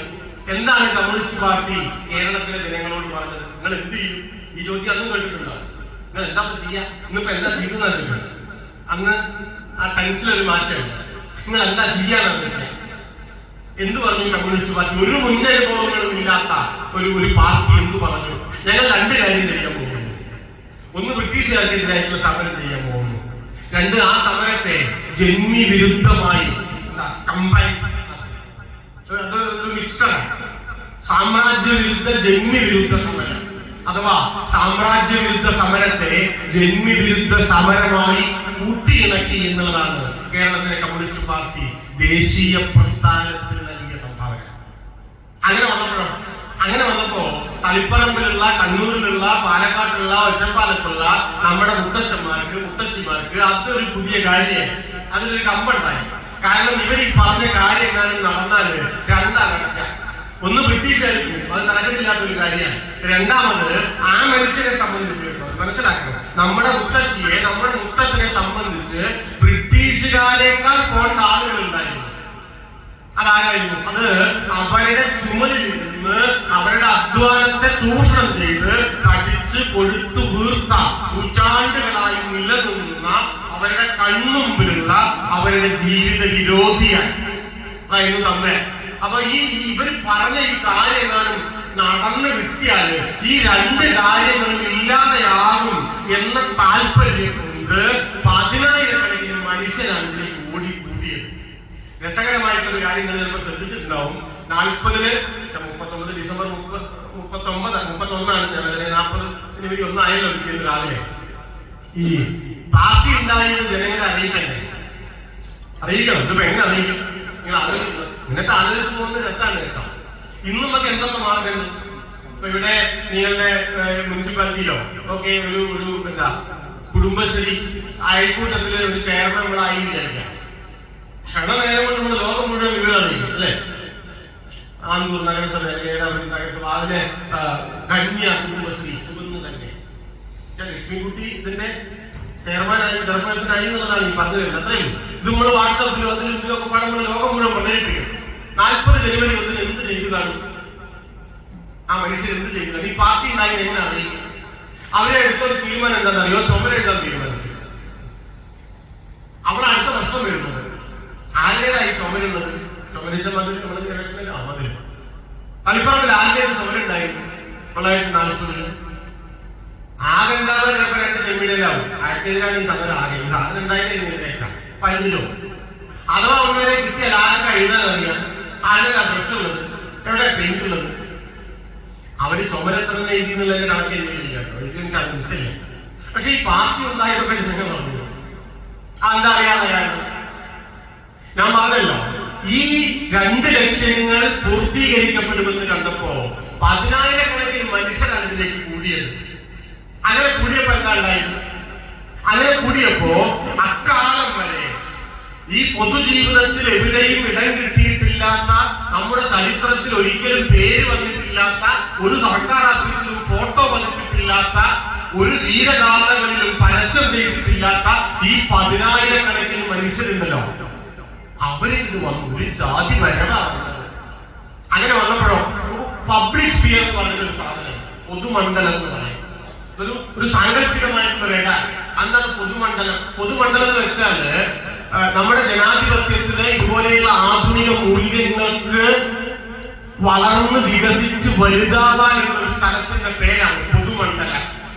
ഇതൊന്നും ആളുകൾ പ്രസംഗിച്ചുണ്ടാവുന്ന ഒരു സാധനമല്ല. അപ്പൊ ജനാധിപത്യം നമ്മൾ 2.5 മണിക്കൂർ പ്രസംഗിച്ചാലൊന്നും ഉണ്ടാവില്ല. ഏത് നേതാവ് പ്രസംഗിച്ചാലും ഉണ്ടാവില്ല. അല്ലെങ്കിൽ സെക്യുലറിസം, തുല്യത, അങ്ങനെയൊന്നും ഉണ്ടാവില്ല. എന്നിട്ട് എങ്ങനെയുണ്ടാവുക? മനുഷ്യരിങ്ങനെ ജീവിച്ചുണ്ടാക്കുന്നതാണ്. പേരറിയാത്ത മനുഷ്യർ ജീവിച്ചുണ്ടാക്കിയ മൂല്യബോധത്തിന്റെ പേരാണ് ജനാധിപത്യം എന്ന് പറയുന്നത്. ആ മൂല്യബോധത്തിന്റെ പേരാണ് സെക്യുലറിസം, തുല്യത, നീതി എന്നൊക്കെ പറയുന്നത്. അപ്പൊ ഇതിന് വളരാൻ, വികസിക്കാൻ ഒരിടം വേണം. അല്ലാണ്ടുണ്ടാവില്ല. ഇതൊന്നും ആകാശത്തൊന്നും ഉണ്ടാവില്ല. ഏതുപോലെയെന്നറിയോ? അപ്പൊ നമ്മൾ ഇതിനൊരു ഗ്രൗണ്ടായിട്ട് സങ്കല്പിക്കുക. ഇവിടെ നമ്മളൊരു 2 ടീം കുട്ടികളെ ഒരു പന്ത് കൊടുത്തിട്ട് കളിക്കാൻ, ചെയ്യണമെന്നില്ല, കളിക്കാൻ തീരുമാനിച്ചു വിചാരിക്കാം. പിള്ളേർ കളിക്കും, നമ്മൾ പറയില്ല, കളിക്കും. പക്ഷെ ആ കളിയുടെ പ്രത്യേകത എന്താ? അങ്ങനെ അടിക്കാൻ പറ്റില്ല, അവിടെ ചോര കൊള്ളും, ഇവിടെ ചോര കൊള്ളും, അല്ലെ? കളി ബോറായിരിക്കും. നിങ്ങൾ ഇതേ പിള്ളേരൊക്കെ പന്ത് വെച്ചിട്ടൊരു ഗ്രൗണ്ടിൽ ഇട്ട് നോക്കൂ, കളി മാറും. കളി മാറാനുള്ള കാര്യം എന്താ? ഗ്രൗണ്ട് മാറി. ഗ്രൗണ്ട് മാറിയ കളി മാറി കേട്ടോ. എല്ലാ കളിയും അങ്ങനെ തന്നെയാണ്. പന്ത് കളി മാത്രമല്ല, എല്ലാ കളിയും ഗ്രൗണ്ട് മാറിയ കളി മാറും. ജനാധിപത്യത്തിന് വികസിക്കാൻ കുറെ കൂടി വിശാലമായിട്ടുള്ള ഒരു സ്പേസ് വേണം. അതുവരെ തമ്പുരാന്റെ ഏർപ്പാടായിരുന്നു. ഈ പബ്ലിക് സ്പിയർ, പൊതുമണ്ഡലത്തിൽ ആരെയുള്ളൂ? പൊതുമണ്ഡലത്തിൽ തമ്പുരാനേ ഉള്ളൂ. അതൊരു ചെറിയ ഇടമാണ്, ഒരു ഇടുങ്ങിയ ഇടമാണ്, ഒരു ചെറിയ ഗ്രൗണ്ടാണ്. അതുകൊണ്ടോ ചെറിയ ഗ്രൗണ്ടിൽ ചെറിയ ജനാധിപത്യ ബോധം ഉണ്ടാവുക. ആ ഗ്രൗണ്ടിലേക്കാണ് ഈ മനുഷ്യരിങ്ങോട്ട് വന്നത്. ഇവിടെ കളിക്കുന്നതിന് പറയില്ലേ, ഈ മാനപ്പുറത്ത് തീ പിടിച്ച പോലെ കയ്യൂരി കരിവള്ളൂർ എന്ന് പറയില്ലേ? അങ്ങനെ പറയുമല്ലോ അല്ലെ? ഇതെല്ലാം ഒരു സ്ഥലത്തിന്റെ പേര് മാത്രമല്ല. മുരുകേട്ട പഠിപ്പിക്കുന്നത് കരിവള്ളൂർ ഒരു സ്ഥലത്തിന്റെ പേര് മാത്രമല്ല, അതൊരു സമരത്തിന്റെ പേര് കൂടിയാണ്. പുന്നപ്ര വയലാർ എന്നൊക്കെ പറഞ്ഞ പുന്നപ്ര വയലാർ ഒരു സ്ഥലത്തിന്റെ പേരല്ല കേട്ടോ, അതൊരു പ്രക്ഷോഭത്തിന്റെ പേരാണ്, അതൊരു പോരാട്ടത്തിന്റെ പേരാണ്. ഞാന് പ്രീ ഡിഗ്രി ഒക്കെ ചേർന്ന കാലത്ത് നമ്മുടെ ഒരു ഭയങ്കരമായിട്ടുള്ള മുദ്രാവാക്യല്ലേ, അലകിന്റെ അറ്റം ചെത്തിമിനുക്കി സർ CP-യുടെ പട്ടാളത്തെ നേരിട്ടവരുടെ മക്കൾ ഞങ്ങൾ, അല്ലെ? ഇപ്പം പറഞ്ഞ രോമാഞ്ചം. ഞാൻ അന്നൊക്കെ നമ്മുടെ കേട്ട് പറയുകയാണ്, ഞാൻ വിചാരിച്ചതെന്നറിയോ, എന്നാലും ഈ കുന്തെന്നൊക്കെ പറയുമ്പോൾ നമ്മുടെ അന്ന് ഈ രാമായണം മഹാഭാരതം സീരിയൽ കണ്ടിട്ടുള്ള ഒരു കാല. അപ്പൊ കുന്തെന്ന് പറയുമ്പോൾ മനസ്സിലൊരു ചിത്രം വരുന്നില്ല, ഒരു സ്വർണത്തിന്റെ ചുറ്റൊക്കെ ആയിട്ടുള്ള എന്ത് കുന്തം, ഒരു കുന്തവും ഇല്ല. അതൊക്കെ നമ്മളതിനെ ഗ്ലോറിഫൈ ചെയ്ത് മുദ്രാവാക്യാക്കിയതാ കേട്ടോ. എന്ത് കുന്താണത്? ഈ വേലിപ്പഴുതുന്ന് ഇങ്ങനെ പുഴക്കിയെടുത്ത അലകാണ്, അല്ലെങ്കിൽ ഒഴിച്ചെടുത്തൊരു ശീവക്കൊന്നയാണ്. അതിനെ തേക്കിയെത്തിക്കൊണ്ട് ഒന്ന് ചെത്തിയിട്ട് കൂർപ്പിച്ചതാണ്. ആ സാധനത്തിനെ ഇന്ന് നമ്മൾ കുന്തെന്ന് വിളിക്കുക. അപ്പുറത്ത് സർസിപിയുടെ പട്ടാളാണ്, പട്ടാളത്തിന്റെ കയ്യിൽ തോക്കാണ്, തോക്കിന്റെ ഉള്ളിൽ എള്ളും പിണ്ണാക്കുന്നല്ല, ഉരുക്കിന്റെ ഉണ്ടയാണ്. ഇതൊക്കെ അറിയാനുള്ള പഠിപ്പൊക്കെ ഉണ്ട് തൊഴിലാളിക്ക്, അതൊന്നും ഇല്ലാതിട്ടല്ല. ആ ഉരുക്കിന്റെ ഉണ്ടയോട് എല്ലുന്തിയ ശരീരവുമായി ഈ ആയിരക്കണക്കിന് മനുഷ്യര് ഈ അലകുകൾ ചെത്തിയിട്ടുണ്ടാക്കിയിട്ടുള്ള ഈ വടി കൊണ്ട് യുദ്ധത്തിന് പോയത് വെടിമേല് തറക്കില്ല എന്ന് വിചാരിച്ചിട്ടൊന്നുമല്ല. ഒരു മൗഢ്യം ഉണ്ടായിരുന്നില്ല. വെടി കൊള്ളുന്ന അറിഞ്ഞിട്ട് തന്നെയാ പോയത്. കൊണ്ടല്ലോ മരിച്ച മനുഷ്യരുടെ കണക്കറിയില്ല, അവരുടെ പേരറിയില്ല എന്നല്ല, അവരുടെ കണക്കറിയില്ല, എത്ര എണ്ണമെന്ന് അറിയില്ല.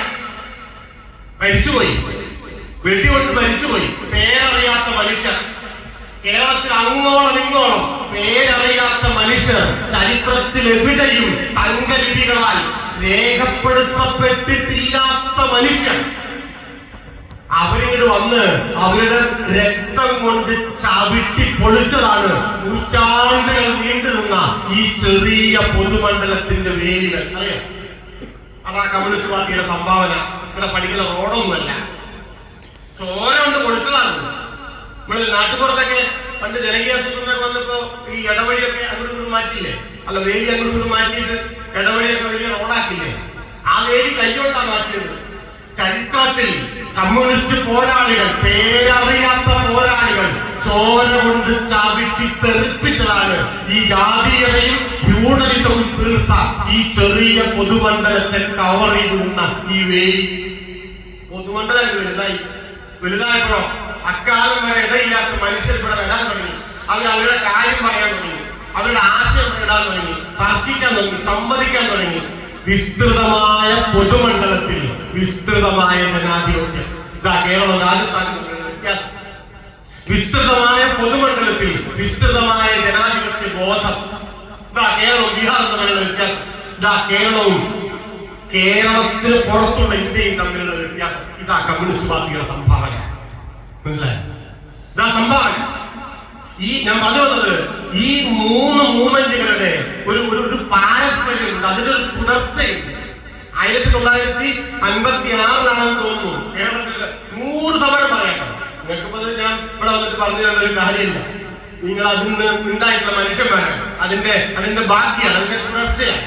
എന്നാൽ കേരള പിറവിയാണ് വരാൻ പോകുന്നത് എന്നുള്ള ഒറ്റ സമരത്തിന്റെ കാര്യം മാത്രം ഞാൻ പറയാം. അത് തൃശ്ശൂർ ജില്ലയില് മണിമലർക്കാവിൽ ഉണ്ടായിട്ടുള്ള ഒരു സമരമാണ്. ഞാൻ അമ്പലക്കാവിൽ പോയിട്ടുണ്ട്. മണിമലർക്കാവ് 56 55 അവസാനം 56 ഏറുണ്ടായ കൊല്ല. എന്താണ് എന്തിനാ സമരം എന്ന് പറയും? സമരം അവിടെ ഈ എന്താ പറയാ, വൈകുന്നേരത്ത് താലെടുക്കും. ദീപാരാധനയൊക്കെ കഴിഞ്ഞാൽ താലെടുക്കും. എല്ലാ കവിയുണ്ടല്ലോ, താലെടുക്കാൻ നായർ സ്ത്രീകൾക്ക് അധികാരം ഉണ്ടായിരുന്നു. അത് മാറുമറയ്ക്കാതെ എടുക്കണം എന്ന്. സ്വാതന്ത്ര്യം വാങ്ങിയിട്ട് 89 കൊല്ലം കഴിഞ്ഞു. We the people of India എന്ന അതിഗംഭീരമായിട്ടുള്ള ഭരണഘടന വന്നിട്ട് 6 കൊല്ലം കഴിഞ്ഞു. അങ്ങനെ ഒരു കാലത്ത് ഒരു അമ്പലത്തില് മാറുമറയ്ക്കാതെ നായർ സ്ത്രീകൾ താലമെടുക്കുന്ന ആചാരം നിലനിൽക്കുമ്പോ അത് ശരിയല്ല എന്ന് തോന്നാൻ ഒരുപാട് ആൾക്കാരുണ്ടായില്ല, കുറച്ച് ആൾക്കാരുണ്ടായി. ആ ജീവികളുടെ പേരാണ് കമ്മ്യൂണിസ്റ്റുകാർ. അതൊരു സവിശേഷമായിട്ടുള്ള ജീവിതമാണ്. ഒരിക്കലും അതൊരു അപകടമായി തോന്നി, ഒരു മോശമായിട്ട് തോന്നി. അപ്പൊ സമരം ചെയ്യാൻ തീരുമാനിച്ചു. ഇന്നതൊക്കെ നമുക്ക് വളരെ ചെറുതായിട്ടാണ് തോന്നുന്നത്. സമരം ചെയ്യുന്നത് എങ്ങനെയാണ്? ഈ ബ്ലൗസ് ധരിക്കുക തന്നെ സമരം. എന്താ സമരം? ആളുകളിൽ കുറച്ച് സ്ത്രീകൾ നിൽക്കുക, ബ്ലൗസ് അടയിൽ നിൽക്കുക, അത് ധരിക്കുക, ഓടിയിട്ടുള്ളിൽ കയറാൻ. എന്താ സംഭവിക്കുക? ഇന്നത്തെ ഈ ആചാര സംരക്ഷകരുടെ അന്നത്തെ ആൾക്കാർ, അതിന്റെ പൂർവികന്മാർ, ഈ സമരത്തിൽ പങ്കെടുത്ത ആൾക്കാരൊക്കെ തലവും മെലവും തല്ലി. ആ സമരത്തിന്റെ നേതൃത്വമായി നിന്നിരുന്ന സ്ത്രീകളുടെ എല്ലാം ദേഹത്ത് 100-ലധികം ലാത്തിയടികൾ ഏറ്റിരുന്നു എന്നാണ് AKG പറഞ്ഞത്. അങ്ങനെ ഞാൻ പറഞ്ഞു 56-ലാണ്. അതുകൊണ്ട് ഈ നവംബർ 1-ന് കേരള സാരിയിലൊക്കെയുള്ള സാധനങ്ങളൊക്കെ ഉണ്ടല്ലോ, ഇതൊക്കെ പറയുമ്പോൾ നമ്മൾ ഈ കാര്യങ്ങളൊക്കെ ഓർക്കണം.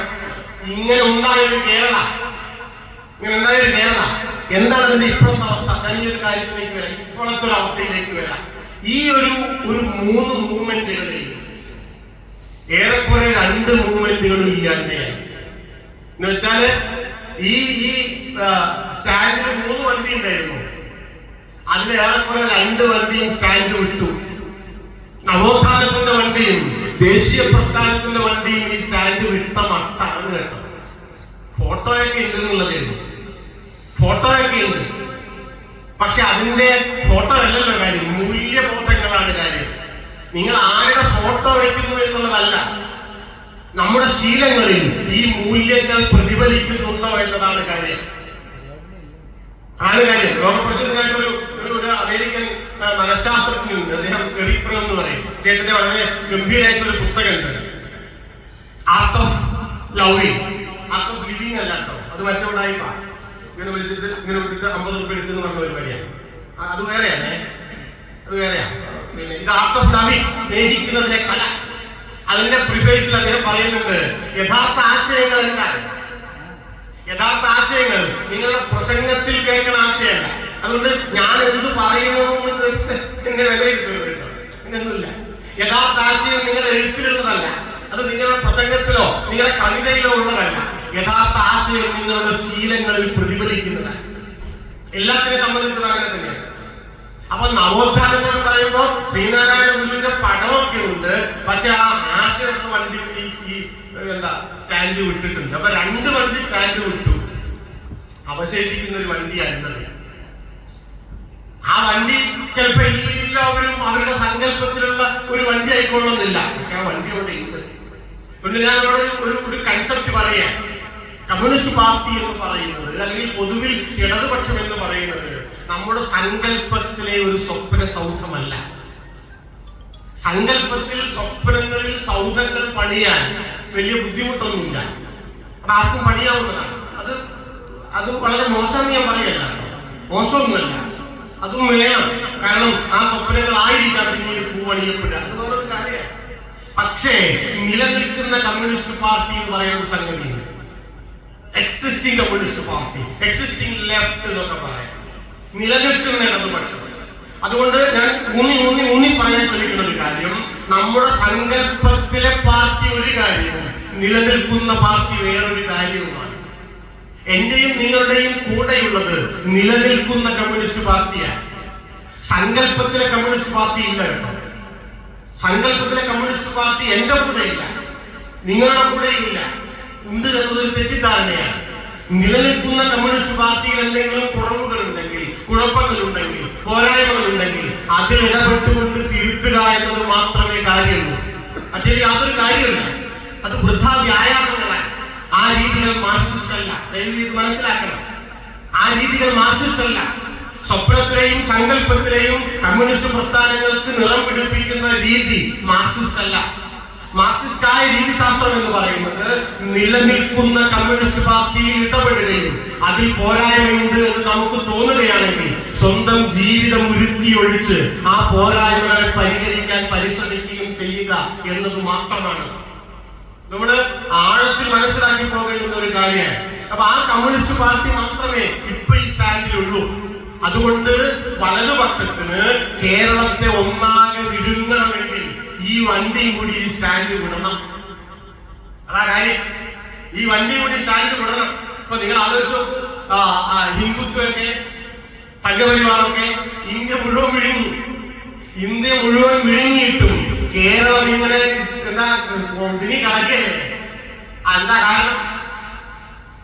അതിന്റെ കാരണം ഇതാണ്, ഈ വണ്ടി ഈ സ്റ്റാൻഡിൽ ഉണ്ട് എന്നുള്ളതാണ്.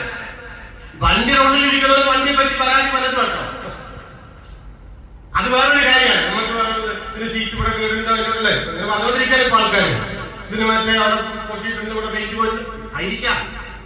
പക്ഷെ ഈ വണ്ടി ഇവിടെ ഉണ്ട് എന്നുള്ളത് നമ്മുടെ എതിരാളിക്ക് നല്ല ബോധ്യമുണ്ട്. ഇതുള്ള കാലത്ത് അത് വിഴുങ്ങാൻ പറ്റില്ല. അപ്പോഴോ വലതുപക്ഷം സംഘടിതമായി കേരളത്തെ വിഴുങ്ങാനുള്ള ഒന്നാമത്തെ ഉപാധി എന്ന നിലയ്ക്ക് ആധുനിക കേരളത്തെ സൃഷ്ടിച്ച അവശേഷിക്കുന്ന ഈ വണ്ടിയെയും കേരളം എന്ന സ്റ്റാൻഡ് വിധിക്കാനുള്ള പെടാപ്പാടിലാണ്. ഇത് തിരിച്ചറിയുന്നതിന്റെ പേരാണ് ചരിത്രബോധം എന്ന് പറയുന്നത്. ആ ചരിത്രബോധം ഉണ്ടാവുകയും ഈ ചരിത്രത്തെ ആകെ നമ്മുടെ പുതിയ കാലത്തിന് മുൻപിൽ ഇങ്ങനെ ഷോക്കേസ് ചെയ്യണം കേട്ടോ. ചരിത്രത്തെ ഷോക്കേസ് ചെയ്യണം. അത് നമുക്ക് സാധിക്കും, സാധിക്കാത്ത പ്രശ്നമൊന്നുമില്ല. അങ്ങനെ ഷോക്കേസ് ചെയ്തു. അതിങ്ങനെ ഈ കേവലം പറയാനുള്ളതല്ല, അതല്ല. ഞങ്ങൾ അങ്ങനെ കേവലത്തിനെ കൊണ്ട് യാതൊരു കാര്യമില്ല. പിന്നെ അത് ഇന്നത്തെ കാലത്തിന്റെ വെല്ലുവിളികളെ നേരിടാനുള്ള ഉപാധികളിൽ ഒന്നാണ് ചരിത്രം എന്ന് പറയുന്നത്. അതാണ് ഇതിനെ നമ്മൾ ഫേസ് ചെയ്യണം, ഇതിനെ നമ്മൾ ടാക്കിൾ ചെയ്യണം, ഇതിനെ നമ്മൾ മറികടക്കണം. അതിന് ചരിത്രത്തിൽ നിന്ന് ഇന്ധനങ്ങൾ സ്വീകരിക്കുക എന്നത് ഒരു രീതിശാസ്ത്രമാണ്. അങ്ങനെ ഒരു രീതി നമ്മൾ ഉപയോഗിക്കുമ്പോൾ ഇന്നത്തെ കേരളത്തെ പറ്റി നല്ലതുപോലെ മനസ്സിലാക്കണം. അങ്ങനെ മനസ്സിലാക്കിയാൽ ഞാൻ പിന്നെ വളരെ തുറന്ന് സംസാരിക്കാനാണ് ആഗ്രഹിക്കുന്നത്. ഇപ്പൊ ആൾക്കാര്, ഞാൻ പറഞ്ഞില്ല ഞാൻ ഏരിയ സെക്രട്ടറിയാണ്, ഇപ്പൊ പറഞ്ഞല്ലോ ഇവിടെ. അപ്പൊ നമ്മളും ഇപ്പൊ ഈ 2-3 മാസങ്ങളായിട്ട് കമ്മിറ്റികൾ യോഗങ്ങൾ ആണല്ലോ. അങ്ങനെ ചർച്ചകൾ പലവട്ടം ചർച്ചകളൊക്കെ കഴിഞ്ഞു. ഇനി ചർച്ചകൾ മുതലൊക്കെ നിൽക്കാൻ. അപ്പൊ അവസാനം നമ്മുടെ ഒരുപാട് ആളുകൾ എത്തിച്ചേർന്നൊരു നിഗമനമല്ല. ചില നമ്മുടെ ആളുകൾ പറയുന്ന നമുക്ക് എന്തോ ഒരു ഭയങ്കര പെശക് പറ്റി, ചെയ്യാൻ പാടില്ലാത്ത ഒരുപാട് തെറ്റ് ചെയ്ത് നമ്മൾ ആകെ അപകടത്തിലായി. അപ്പൊ എൻ്റെ അവിടെ ഒരു എൽസി മെമ്പർ കഴിഞ്ഞ ദിവസം എന്നോട് പറഞ്ഞു, പിന്നെ ഞാനിങ്ങനെ ഓഫീസിൽ വന്നിരുന്നു, ചെറുപ്പക്കാരൻ നല്ല പയ്യനാട്ടോ. അപ്പൊ ഇവനോട് വന്നിട്ട് അല്ല ചേട്ടാ, നമ്മൾ ഈ തോറ്റേന്റെ കാര്യം ലളിതമായിട്ട് പറഞ്ഞിരുന്നു. എന്റെ വർഷത്തിൽ ഗ്യാസ് പോയി. കാരണം ഇവൻ 25 റിപ്പോർട്ടിങ്ങൊക്കെ ഇപ്പൊ കഴിഞ്ഞു. ഇവനേതോ ബ്രാഞ്ചിലും പോയിട്ട് റിപ്പോർട്ട് ചെയ്തു ഇതാ തോറ്റു എന്നുള്ളത്. അപ്പൊ ഞാനിങ്ങനെ നോക്കി ആ ലാഭം അല്ലെങ്കിൽ ലളിതമായിട്ട് പറയാം. അപ്പോ എന്ത് ചെയ്യാൻ പറ്റും? അപ്പൊ ഞാൻ ഇയാളോട് പറഞ്ഞു, നമുക്ക് UDF-നേക്കാൾ കുറച്ച് വോട്ടാണ് കിട്ടിയത്, UDF നമ്മളെക്കാൾ കൂടുതൽ വോട്ട് കിട്ടി. അപ്പൊ നിങ്ങൾ തന്നെ കളിയാക്കാൻ ഞാൻ പറഞ്ഞല്ല, ആർക്കിപ്പോ ഇങ്ങനെ പറഞ്ഞാൽ മനസ്സിലാക്കിയപ്പോ ഇന്ത്യയിൽ വേറെ മാർഗമൊന്നുമില്ല. നിങ്ങൾ ശ്രദ്ധിച്ചിട്ടുണ്ടോ, ഇന്നത്തെ കേരളത്തിന്റെ പല ജാതി സ്വഭാവങ്ങളിൽ ഒന്ന് അതിഭീകരമായ ബൗദ്ധിക വിരുദ്ധത എന്നുള്ളത്, ആന്റി ഇന്റലക്ച്വലിസം. ഒരു വാക്ക് പറയാൻ പറ്റില്ല. നമ്മളിപ്പോ സാമ്രാജ്യത്വം എന്ന് പറഞ്ഞു വിചാരിക്കാം. ഇപ്പൊ ഞാൻ തന്നെ ഇപ്പൊ നമ്മളൊക്കെ ഒരു വലിയ കാര്യത്തിൽ വന്ന് ഇരിക്കില്ല ഇവിടെ. ഞാനൊരു 4-5 സാമ്രാജ്യത്വം മറ്റത് എന്നൊക്കെ പറഞ്ഞ ഉടൻ നിങ്ങൾക്ക് ശങ്കരാടിയെ ഓർമ്മ വരും. ഒറ്റപ്പാലത്ത് ശങ്കരാടി വന്നെന്നുള്ള മട്ടില്ല. പിന്നെ ഒന്നും പറഞ്ഞുകൂടാ, അമ്മട്ടിലുള്ള ബൗദ്ധിക വിരുദ്ധതയാണ്. ഞാൻ മനുഷ്യന് മനസ്സിലാവാത്ത ഭാഷ പറയുന്ന ആളാട്ടോ, അങ്ങനെ പറയുന്നതല്ല ഈ പറഞ്ഞതിനർത്ഥം.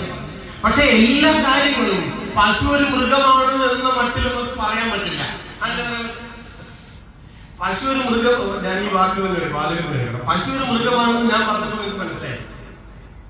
അത് ലളിതമായി പറയാനുള്ള എന്റെ കഴിവിന്റെ ഒരു തെളിവല്ല. അതുപോലെ നമുക്ക് മനസ്സിലായെന്നറിയാം. ആ വാചകം ലളിതായതുകൊണ്ടല്ല, പിന്നെയോ പശു ഒരു മൃഗമാണെന്ന് ഓൾറെഡി നിങ്ങൾക്ക് അറിയാവുന്നത് കൊണ്ടാണ്. നിങ്ങൾക്ക് അറിയാവുന്ന ഒരു കാര്യം ഞാൻ പറഞ്ഞപ്പോൾ നിങ്ങൾക്ക് ലളിതായി തോന്നി. അതിനപ്പുറത്തേക്കില്ല. എല്ലാ കാര്യവും ചിലപ്പോൾ അങ്ങനെ പറ്റിക്കൊള്ളുന്നില്ല. അത് വേറൊരു കാര്യമാണ്. അതുകൊണ്ട് കേരളത്തിലെ ഇടതുപക്ഷത്തിന്റെ പരാജയത്തെ പറ്റി പറയുമ്പോൾ അത് ചില നേതാക്കളുടെ കാര്യമാണ്, അവരുടെ സ്വഭാവമാണ്, അവരുടെ പെരുമാറ്റമാണ്. അതും തന്നെ ഉണ്ടാവട്ടെ. പിണറായി വിജയൻ തിരുത്തട്ടെ, മാഷ് തിരുത്തട്ടെ, ഞാൻ തിരുത്തട്ടെ, നിങ്ങൾ തിരുത്തട്ടെ, അത് വേറൊരു കാര്യമാണ്. അതൊരു പ്രോസസ്സാണ്. അത് നമ്മൾ പറഞ്ഞുകൊണ്ടിരിക്കണം. അത് വേണം കാണും.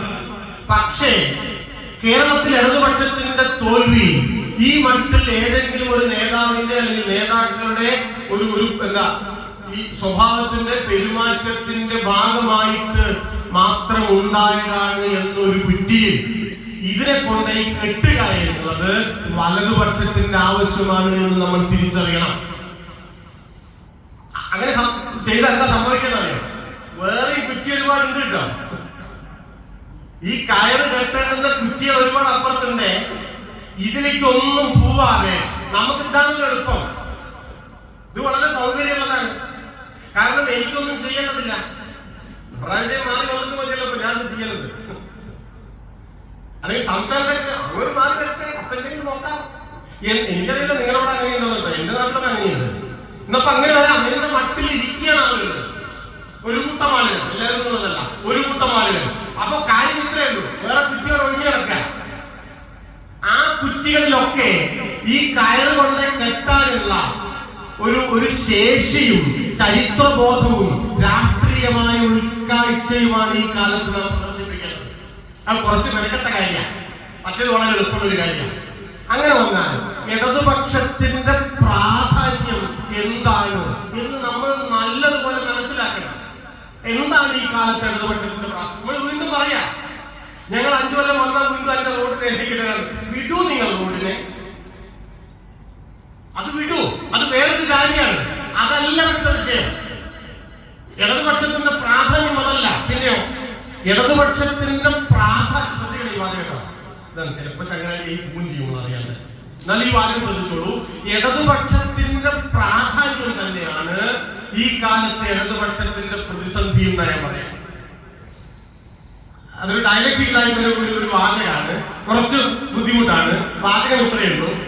ഇടതുപക്ഷത്തിന്റെ പ്രാധാന്യം തന്നെയാണ് ഇടതുപക്ഷത്തിന്റെ പ്രസക്തി. അപ്പൊ എന്താ സാധനം? അത് ഇടതുപക്ഷം രാഷ്ട്രീയത്തെ എങ്ങനെ നോക്കിക്കാണും? എന്താ പറയാ, പോയിട്ട് നാട്ടിൽ ചില ആൾക്കാർ മീഡിയ ഉണ്ടാക്കി വെച്ചിട്ടുള്ള ഒരു ധാരണ എന്താണെന്ന് വെച്ചാൽ, ഇവിടെ VD സതീശനും പിണറായി തമ്മിൽ എന്തോ യുദ്ധമുണ്ടായി. അപ്പൊ ഈ യുദ്ധത്തിൽ ഈ ടീമിൽ എത്ര നല്ല ആൾക്കാർ, ആ ടീമിൽ എത്ര നല്ല, അപ്പൊ ആള് നല്ലത് എത്ര ഈ ടീമിൽ ആ ടീമിൽ തെരഞ്ഞെടുപ്പ് നടക്കുക. ഞാനൊരു കാര്യം നിങ്ങളോട് പറഞ്ഞു, അറിയുന്ന കാര്യമാണ്, എന്നാലും ഓർമ്മിപ്പിക്കുക. ചില കാര്യങ്ങൾ നമ്മൾ 100 വട്ടം ഓർമ്മിപ്പിക്കേണ്ടി വരും. മറക്കണ്ട, വേറെ ഇതുണ്ടായിട്ടല്ല, അറിവില്ലാഞ്ഞിട്ടല്ല. എന്താന്ന് വെച്ചാൽ കമ്മ്യൂണിസ്റ്റ് പാർട്ടി എന്ന് പറയുന്നത് കുറെ നല്ല മനുഷ്യരുടെ ഒരു കൂട്ടുകെട്ടല്ല. അങ്ങനെ നമ്മൾ വിചാരിക്കണം. അങ്ങനെ വിചാരിച്ചമായിട്ട് വിളിച്ചറിയിട്ടോ. തീർച്ചയായിട്ടും നല്ല മനുഷ്യന്മാരുടെ വേണ്ടത്, അതിന് സംശയമൊന്നുമില്ല, അതിന് യാതൊരു സംശയമില്ല. പക്ഷേ ഞാൻ ആവർത്തിക്കട്ടെ, കമ്മ്യൂണിസ്റ്റ് പാർട്ടി കുറെ നല്ല മനുഷ്യരുടെ ഒരു കൂട്ടായ്മയല്ല. അങ്ങനെ ഇവിടെ കരുതിയുള്ള പ്രശ്നം എന്താ വെച്ചാൽ, പിന്നെ ഈ നല്ല ആൾക്കാരുടെ കണക്കെടുക്കലാവും ആകെ പണി, വേറൊരു പണിയും ഒക്കെ ഉണ്ടാവില്ല. പിന്നെ അവിടെ ഒരു മാർക്കിടും. എനിക്ക് ഉറപ്പില്ല ഞാൻ നിങ്ങളെക്കാൾ നല്ല ആളാണെന്നുള്ളത്, ഒരു ഉറപ്പില്ല. കാരണം എന്ത് മാനദണ്ഡം വെച്ചിട്ടാണ് നിങ്ങൾ ആക്കുക? നിങ്ങളെക്കാൾ നല്ല ആളാണ് എന്ന് പറയാനുള്ള ഒരു മാനദണ്ഡവും എന്റെ കയ്യിലില്ല. ഞാനങ്ങനെ അവകാശപ്പെടുന്നില്ല. ഞാൻ വീണ്ടും പറയാണ്, ഞാൻ പറഞ്ഞതിനെ നെഗറ്റീവായിട്ടോ തെറ്റായിട്ടോ ദയവ് എടുക്കരുത് കേട്ടോ. പാലക്കാട് ചങ്ങായി വന്നിട്ട് കമ്മ്യൂണിസ്റ്റുകാരൊക്കെ കൊള്ളാത്ത കുഴപ്പമില്ല എന്ന് പറഞ്ഞ് അതൊന്നും എന്റെ വാചകമല്ല, അങ്ങനെ ഞാൻ പറഞ്ഞിട്ടില്ല. അതല്ല ഈ പറഞ്ഞതിന്റെ അർത്ഥം. പക്ഷെ ഈ കണക്കെടുക്കാൻ നടക്കരുത്. വേറെയാണ് ഇതിന്റെ പ്രാധാന്യത്തിന്റെ കാര്യം. നല്ല ആൾക്കാർ ഇവിടെ 10 എണ്ണം കൂടുതലുണ്ട് എന്നുള്ളതല്ല നമ്മുടെ നല്ല മനസ്സ്, അതല്ല. അല്ലെങ്കിൽ നമ്മൾ കുറച്ച് നല്ല കാര്യങ്ങൾ ചെയ്യുന്നുണ്ട്, ഒക്കെ ഉണ്ടാവും. ഇടതുപക്ഷത്തിന്റെ പ്രാധാന്യം അതല്ല. പിന്നെയോ രാഷ്ട്രീയത്തെ നിങ്ങൾ എങ്ങനെ കാണുന്നു? എനിക്ക് കമ്മ്യൂണിസ്റ്റ് പാർട്ടിയിൽ ആവേശം കൊള്ളാൻ ആ ഒരൊറ്റ കാര്യം മതി. ഞാൻ പറയാം, നീ മുഴുവൻ സീറ്റ് തോറ്റുന്നുണ്ട്. തോൽക്കുന്നത് നല്ലതൊന്നുമല്ല, ജയിക്കാൻ വേണ്ടി മത്സരിച്ചാൽ ജയിക്കുന്നതാണ് നല്ലത്, സംശയമൊന്നുമില്ല. പക്ഷെ ഈ കാര്യം എന്താണ്?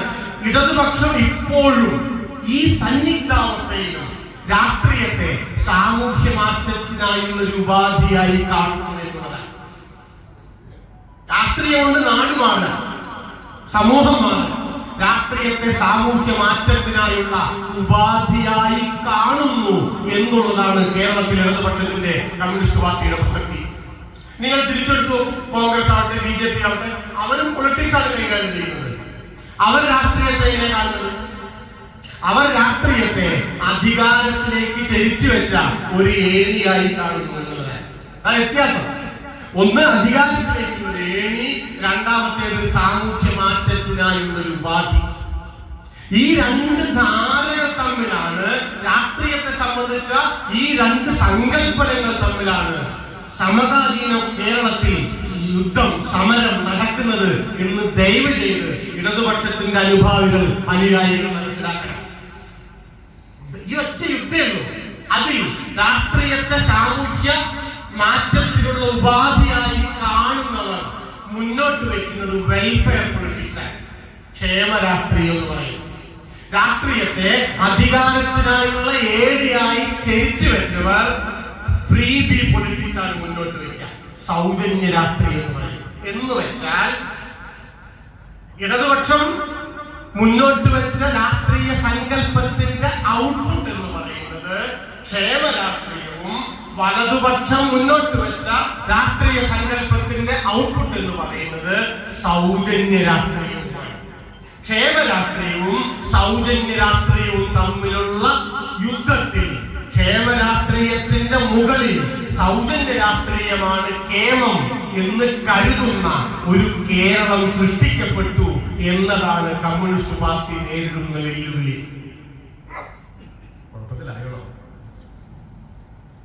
ഇതാണ് യഥാർത്ഥത്തിൽ കമ്മ്യൂണിസ്റ്റ്. ഇതിനെയാണ് നമ്മൾ മറികടക്കേണ്ടത്. നിങ്ങൾ ആലോചിച്ച് നോക്കൂ, ഈ വെൽഫെയർ പൊളിറ്റിക്സും ഫ്രീ ബി പൊളിറ്റിക്സ് എന്ന് പറയാം, സൗജന്യ രാഷ്ട്രീയം കണ്ട രണ്ടും ഒരുപോലെ തോന്നാം. ഇവിടെ ഈ കാക്കിയും കുയിലും ഒരുപോലെ തോന്നപ്പെട്ട സംസ്കൃതത്തിൽ ഒരു ചൊല്ലുണ്ട്. കാക്കയും കുയിലും നമ്മൾ ഒരുപോലെ തോന്നും. പക്ഷെ പിന്നെ എന്താ വസന്തകാലെ സംപ്രാപ്തേ കാകഹ കാകഹ പികഹ പികഹ എന്ന് പറയും. വസന്തകാലം വരുമ്പോ കാക്ക കാക്കിയും കുയിലും കുയിലുമാണ്. ദൂരെ നോക്കുമ്പോ നിങ്ങൾക്ക് അത് വ്യത്യാസം പിടിയിട്ടില്ല. കാരണം രണ്ട് കറുത്തിട്ടാണല്ലോ, രണ്ടും പക്ഷിയാണ്, രണ്ടും ഒരുപോലെയാണ് തോന്നും. കാക്ക വേറെയാണ് കേട്ടോ, കുയില് വേറെയാണ്. അത് നിർണായക സമയത്താണ് വെളിപ്പെടുക. വസന്തം വരണം ആ കാര്യത്തിൽ. ഇവിടെ സൗജന്യ രാഷ്ട്രീയവും ക്ഷേമ രാഷ്ട്രീയവും കണ്ട ഒരുപോലെ തോന്നുക. നിർണായക സമയത്ത് വെളിപ്പെട്ടുകൊണ്ടിരിക്കാൻ തുടങ്ങിയപ്പോ നിർണായക സമയത്ത് വെളിപ്പെടും. ഞാനൊരു ഉദാഹരണം, പക്ഷെ എന്താ കഷ്ടം എന്നറിയോ, എന്താ ഗതികൾ എന്നറിയോ? ഈ സൗജന്യ രാഷ്ട്രീയാണ് കേമം എന്ന് കരുതുന്ന ഒരു സൊസൈറ്റി ഉണ്ടായിരുന്നത്. അവർക്ക് ഈ രണ്ടും തമ്മിലുള്ള വ്യത്യാസം പിടികിട്ടുന്നില്ല. കേരളത്തിന്, നമ്മുടെ സമൂഹത്തിന് ഈ രണ്ടും തമ്മിലുള്ള വ്യത്യാസം, അത് ആളുകളുടെ കുറ്റമല്ല കേട്ടോ, ആളുകൾക്ക് വരില്ലാട്ട് അങ്ങനെ നമ്മൾ കരുതരുത്. ഞാൻ അതിലേക്ക് വരാം. അവരുടെ മണ്ടയ്ക്ക് കരുതുമാണ്, അവരുടെ കുറ്റമല്ല. അത്തരം ഒരു സമൂഹം രൂപീകരിക്കപ്പെട്ടു എന്നുള്ളത്.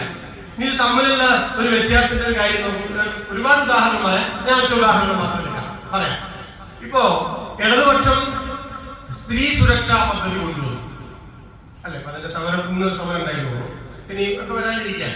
ആ പദ്ധതിയുടെ പ്രത്യേകത എന്താ? അതിന്റെ ഒരു ബേസിക് ആയിട്ട് പറഞ്ഞാൽ 20 ലക്ഷം ആളുകൾ പറയും. അത് 25-30 നമ്മൾ 20 നിൽക്കാം. 20 ലക്ഷം ആളുകൾ, 20 ലക്ഷം ആളുകൾക്ക് ഒരു വർഷം ഇത് കൊടുക്കുകയാണെന്ന് വെച്ചാൽ 2400 കോടി രൂപയാണ്. 2400. ഈ 20 ലക്ഷം പെട്ടെന്ന് സൗജന്യം വിചാരിക്കാം. കാരണം 1000 രൂപ അക്കൗണ്ടിലേക്ക് ഇടാൻ. അത് 1000 രൂപ കൊടുക്കുന്ന സൗജന്യ പദ്ധതിയല്ല. പിന്നെയോ അതിന്റെ പിറകിലെ വെൽഫെയർ എന്ന കോൺസെപ്റ്റ് എന്താണ്? ക്ഷേമം എന്ന സങ്കല്പം എന്താണ്? ഈ 20 ലക്ഷം ആര് എന്നതിന് ഒരു മാനദണ്ഡമുണ്ട്, അതിനൊരു തെരഞ്ഞെടുപ്പുണ്ട്, മാനദണ്ഡമുണ്ട്. സമൂഹത്തിൽ ഏറ്റവും പിന്നിൽ കിടക്കുന്നതാണ് സ്ത്രീകൾ. മറ്റ് ഇതൊന്നുമില്ലാത്ത ഏറ്റവും പിറകിൽ നിൽക്കുന്ന 20 ലക്ഷം. ആ തെരഞ്ഞെടുപ്പിലാണ് അതിന്റെ പൊളിറ്റിക്സ് ഉള്ളത്. ആ പൊളിറ്റിക്സ് ആണ് ഈ ഒരു പദ്ധതിയെ ക്ഷേമ രാഷ്ട്രീയത്തിന്റെ ഭാഗമാക്കി മാറ്റുന്നത്. ആ പദ്ധതി ലെഫ്റ്റ് കൊണ്ടുവന്ന് ഇടതുപക്ഷം കൊണ്ടുവന്നത്. അപ്പോ നമ്മൾ ചില സഹാക്കളെ പറഞ്ഞു, ഈ ചെറുതിന് നമ്മളത് കുടുങ്ങരുതെന്നായി പറയുന്നത്. അല്ല, നമ്മളിപ്പോ അത് അവസാനത്തെ 2 മാസത്തിലേ കൊണ്ടുവന്നത്. നമ്മൾ ആദ്യം കൊണ്ടുവന്നേ, നമ്മൾ അവസാനത്തെ 2 മാസത്തിലേ കൊണ്ടുവന്നത്. ഇത് വളരെ ലളിതമായിട്ട് വ്യക്തിയ ആണ്. നമ്മൾ അവസാനത്തെ 2 മാസം കൊണ്ടുവന്ന് നമ്മൾ ആദ്യം കൊണ്ടുവന്നതായിരുന്നു, കൊണ്ടുവരാൻ പറ്റിയില്ല. അതിന് നിരവധി കാരണങ്ങളുണ്ടല്ലോ. ഞാനിപ്പോ അത് വിശദീകരിക്കല്ല. നെല്ല് സംഭരണത്തിന് 2200 കോടി ഇപ്പോൾ കിട്ടാനാണ്, വിദ്യാഭ്യാസത്തിനായിട്ട് 108 കാര്യം കിട്ടാൻ, ഞാൻ അതിലേക്ക് പോവല്ല. അതുകൊണ്ട് പറ്റിയില്ല. നോക്കൂ, 2 മാസം മുമ്പേ, ഭരണം അവസാനിക്കുന്നതിന്റെ 2 മാസം മുമ്പേ ഒരു പദ്ധതി നിർത്തുകയല്ല, പുതിയൊരു ക്ഷേമ പദ്ധതി തുടങ്ങുകയാണ് ഇടതുപക്ഷം ചെയ്തത്. മനസ്സിലാക്കണത്? എന്ത് ഉപാധിയോടെ? ഈ 2 മാസം 3 മാസവും 4 മാസവും 10 മാസവും 20 മാസവും ഒക്കെയായി മാറും. എപ്പോ? എങ്ങനെ? ഇടതുപക്ഷം വീണ്ടും അധികാരത്തിൽ വന്നാൽ. അത് സംഭവിച്ചില്ല. അതുകൊണ്ട് 2 നാളായില്ല, 2 10 അല്ലെ? നിങ്ങൾ അപ്പുറത്തൊന്നും ആലോചിച്ചു. UDF സർക്കാർ വന്നിട്ട് ആദ്യത്തെ ആഴ്ച ഈ പദ്ധതി നിർത്തുക ചെയ്തു. 2 മാസമെങ്കിൽ 2 മാസം മുൻപേ ഒരു പദ്ധതി, ഒരു വെൽഫെയർ പ്രോജക്ട് തുടങ്ങുന്നതാണോ, വന്ന ആദ്യ ആഴ്ചയിൽ ആ പദ്ധതി നിർത്തുന്നതാണോ? ഏതിനെയാണ് നിങ്ങൾ പിന്തുണയ്ക്കുക? ഏതിനെയാണ് നമ്മൾ എതിർക്കേണ്ടത്? ഏതാണ് നല്ലത് നമ്മൾ പറയേണ്ടത്? ദൗർഭാഗ്യത്തിന് കേരളത്തിൽ ഈ ആദ്യത്തെ ആഴ്ചയിൽ ഈ പദ്ധതി നിർത്തലാക്കപ്പെട്ടതിനെ തുടർന്ന് എന്തെങ്കിലും ഒരു പ്രശ്നം ഉണ്ടായാലും, ഒരു ഉറുമ്പടിച്ച പ്രശ്നം ഉണ്ടായാലും, ഇത് കിട്ടിക്കൊണ്ടിരിക്കുന്ന ആൾക്കാർ ഇനി 4-10 മാസം കിട്ടാൻ ഇടയുള്ള ആളുകൾ അവർ പറയാം 2 മാസം മുമ്പേ കൊടുത്തത് ആണ്. പക്ഷെ ആദ്യത്തെ ആഴ്ച നിർത്തിയതല്ലേ അതിനേക്കാൾ മോശം. 2 മാസം മുന്നേ എങ്കിലും കൊടുക്കുന്നതാണോ മോശം? ആദ്യത്തെ ആഴ്ചയിൽ തന്നെ നിർത്തുന്നതാണോ മോശം? നമ്മളിങ്ങനെ ചിന്തിക്കുന്നില്ല. ഒരു സമൂഹം എന്നുള്ളതിലേക്ക് ഈ മട്ടിൽ ചിന്തിക്കാനുള്ള ശേഷിയില്ലാത്തതാക്കി കേരളത്തിന്റെ പൊതുബോധത്തെ വലതുപക്ഷം മാറ്റിയെടുത്തു എന്നുള്ളതാണ് കേരളത്തിലെ ഇടതുപക്ഷവും കമ്മ്യൂണിസ്റ്റ് പാർട്ടിയും നേരിടുന്ന വെല്ലുവിളി. ഇതിനെ നമ്മൾ മറികടക്കുന്നത്. അല്ല, നമ്മൾ പറയുന്ന നല്ലതായ തീരാവുന്ന ഒരു പ്രശ്നമാണ് കേരളത്തിലേത് എന്നത് മനോരമ പറയുന്നതാണ്, അത് മാതൃഭൂമി പറയുന്നതാണ്, അത് ഏഷ്യാനെറ്റ് പറയുന്നതാണ്, അത് വലതുപക്ഷത്തിന്റെ പ്രൊപ്പഗൻഡയാണ്. ആ കുറ്റിയിൽ ഈ കയറ് കെട്ടരുതെന്നാണ് ഞാൻ ഈ പറഞ്ഞുകൊണ്ടിരിക്കുന്ന അർത്ഥം. അതാണ്. ഇതിന് പകരം UDF കൊണ്ടുവന്ന ഒരു പദ്ധതി നോക്കും. നമ്മുടെ ആക്കളെ പറയാം, KSRTC സൗജന്യം, ഓർഡിനറി ബസ്സിലെ സൗജന്യം. അത് സൗജന്യമാണ്. അത് എന്തായാലും മാനദണ്ഡം. നിങ്ങൾക്ക് ഇവിടുന്ന് കളിപ്പുറം പോകുന്ന കണ്ണൂരിലേക്ക് ഡെയിലി പോകുന്ന ഒരു കോളേജ് ടീച്ചർ എന്ന് വിചാരിക്കും, അവർക്ക് 1 ലക്ഷം 1.5 ലക്ഷം രൂപ ശമ്പളം കണ്ടു വിചാരിക്കും. അവർക്കും ബസ്സിൽ ഫ്രീ ആളുകൾക്കും ഇഷ്ടമാണ്. നിങ്ങൾ അംബാനിക്ക് 10,000 രൂപ മാസം കൊടുത്തു, മുകേഷ് അംബാനിക്ക് അയാൾ പറയും എനിക്ക് വേണ്ട, അപ്പൊ അതിന്റെ പൈസ ജാസ്തിയായിട്ട് ആകേണ്ടതായിട്ടിരിക്കുകയാണ്, ഈ 10,000 കൂടി കയറ്റിട്ട് പറയോ, അയാൾ അത് കൂടി വാങ്ങിയേക്കും. അത് വാങ്ങിയേക്കും, ഉറപ്പല്ലേ? ആളുകൾക്ക് സൗജന്യം കിട്ടുന്നത് ഇഷ്ടമാണ്. പക്ഷെ സൗജന്യം വേറെയാണ്, ക്ഷേമം വേറെയാണ്. ഈ വ്യത്യാസമാണ് വ്യത്യാസം. മനസ്സിലാക്കണം. ഈ വ്യത്യാസമാണ് ഇടതുപക്ഷവും വലതുപക്ഷവും തമ്മിലുള്ള വ്യത്യാസം. ആ വ്യത്യാസമാണ് ഇടതുപക്ഷത്തിന്റെ പ്രാധാന്യം. ദൗർഭാഗ്യത്തിന് ആ വ്യത്യാസം തന്നെയാണ് ഇടതുപക്ഷത്തിന്റെ പ്രതിസന്ധിയുടെ കാരണം. പക്ഷെ ഈ പ്രതിസന്ധി ഉണ്ട് എന്നുള്ളത് കൊണ്ട് ഈ വ്യത്യാസത്തെ ഉപേക്ഷിക്കാൻ കേരളത്തിലെയോ ഇന്ത്യയിലെയോ കമ്മ്യൂണിസ്റ്റ് പാർട്ടി തയ്യാറാകുന്നില്ല എന്നുള്ളതാണ്. കമ്മ്യൂണിസ്റ്റായി തന്നെ തുടരുക, പൊരുതുക, വേണ്ടി വന്നാൽ മരിക്കുക എന്നുള്ളിടത്തേക്ക് നമ്മെ എത്തിക്കേണ്ടുന്ന ഘടന വേറൊന്നുമില്ലാത്ത ഈ സന്ദർഭത്തിൽ, ഈ കാലത്തിൽ വേറെ കൂടുതൽ എന്തെങ്കിലും ഉണ്ട് എന്ന് ഞാൻ കരുതുന്നില്ല. അപ്പൊ ഇത്തരം ഒരു സമൂഹം എങ്ങനെ ഉണ്ടായത് അതുകൊണ്ട് വെറുതെ അവസാനിപ്പിക്കാം. അത് ഇവിടെയാണ് നമ്മൾക്ക് ചെറുപ്പത്തിൽ പരിക്ക് പറ്റിയിട്ടൊന്നും പുറത്തിയാൻ കഴിയില്ല. ചില കുഴികളിൽ പെടുന്നത് നല്ലതാണ്. പുറത്ത് കിടക്കുന്ന ചില പുതിയ ചില ആയുധങ്ങളും പുതിയ ചില ഉപാധികളും കുഴി പെട്ടാലാണ് ഒരുപാട് ഉപകരണം ഉണ്ടാക്കാൻ, അലച്ചത് ഉണ്ടാക്കേണ്ടി വരുന്നില്ല. പക്ഷെ എന്താ പ്രശ്നം അറിയോ? കുറേശ്ശെ പരിക്ക് പറ്റും. നമ്മളൊരു കിണറ്റിൽ പെട്ട് കയറി പോരുമ്പോ കുറച്ച് പോലൊക്കെ ചിലപ്പോൾ പോയി വരും. അവനവനെ പരിക്ക് പറ്റിച്ചുകൊണ്ട് മാത്രമേ ചിലത് നമുക്ക് പുറത്ത് കിടക്കാൻ പറ്റും. അതെന്താന്ന് വെച്ചാൽ ഇപ്പോ നമ്മുടെ ഒരു കാലത്തിന്റെ ഒരു പ്രത്യേകത നമ്മൾ നല്ലതുപോലെ മനസ്സിലാക്കും. ആ കാലം ഡിജിറ്റൽ ടെക്നോളജിയുടെ ഒരു കാലമാണ്. ഡിജിറ്റൽ സാങ്കേതിക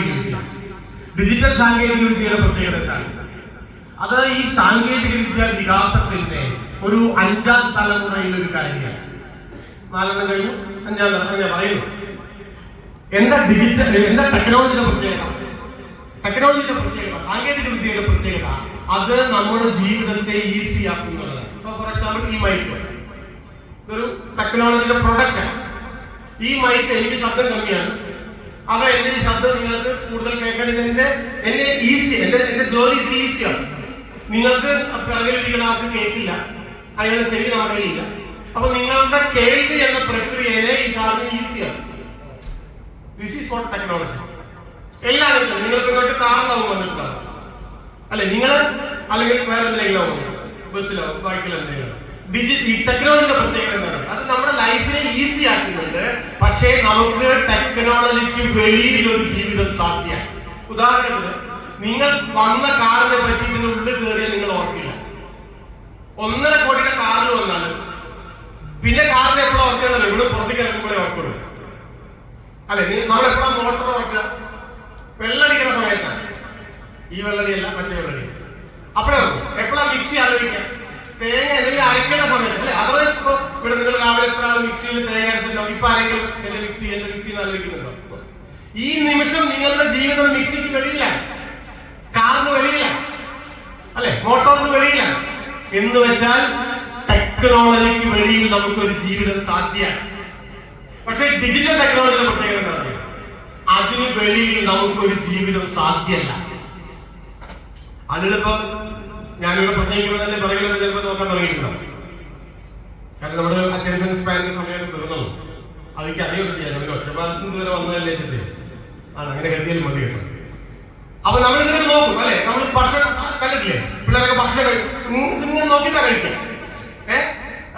നമ്മള് കിടക്കുമ്പോ എന്താ ലാസ്റ്റ് ചെയ്യാം, പണ്ടൊക്കെ മൂത്രമൊഴിക്കാന്നാ പറയാം. ഇപ്പൊ അവസാന മിനിറ്റിൽ മൂത്രമൊഴിച്ച് വന്നിട്ട് ഇരിക്കുമ്പോൾ ഒന്നും കൂടി നോക്കും, എനിക്ക് എന്തെങ്കിലും വന്നിട്ടുണ്ടോ. പിന്നെ ഭയങ്കര ഇടങ്ങറാണ് ഈ 4-5 മണിക്കൂർ കടന്നുകൂടണ്ടേ ഉറങ്ങുമ്പോ.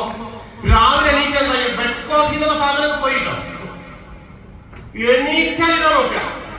എന്തിനാ തലക്കിലെ തന്നെ ഫോൺ വയ്ക്കുന്നത്? ഞാൻ ഉറപ്പ് പറയാം, തലയുടെ അടിയിലൊക്കെ വെച്ചിട്ട് അവർക്ക് ഉറങ്ങുന്നുണ്ടാവും. അതിങ്ങനെയാണ്, വേറെ ഒന്നുമല്ല.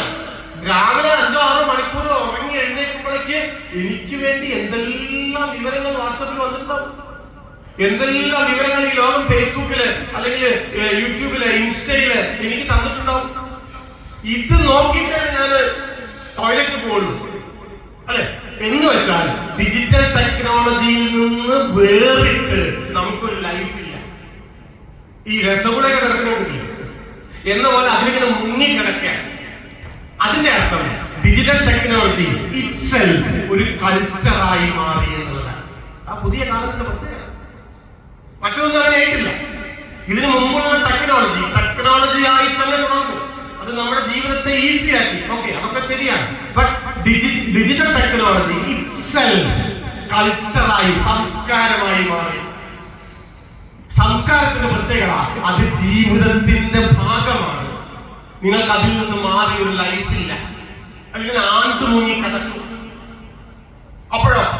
അപ്പോ അങ്ങനെ അതിൽ ആണ്ടുമുങ്ങി കിടക്കുമ്പോ ഡിജിറ്റൽ ടെക്നോളജി ശ്രദ്ധിക്കണേ, അതിന്റെ നാനാരൂപങ്ങളിലൂടെ നമ്മുടെ ജീവിതവുമായി ബന്ധപ്പെട്ട എല്ലാത്തിന്റെയും മാനദണ്ഡങ്ങൾ നിർണയിച്ചു.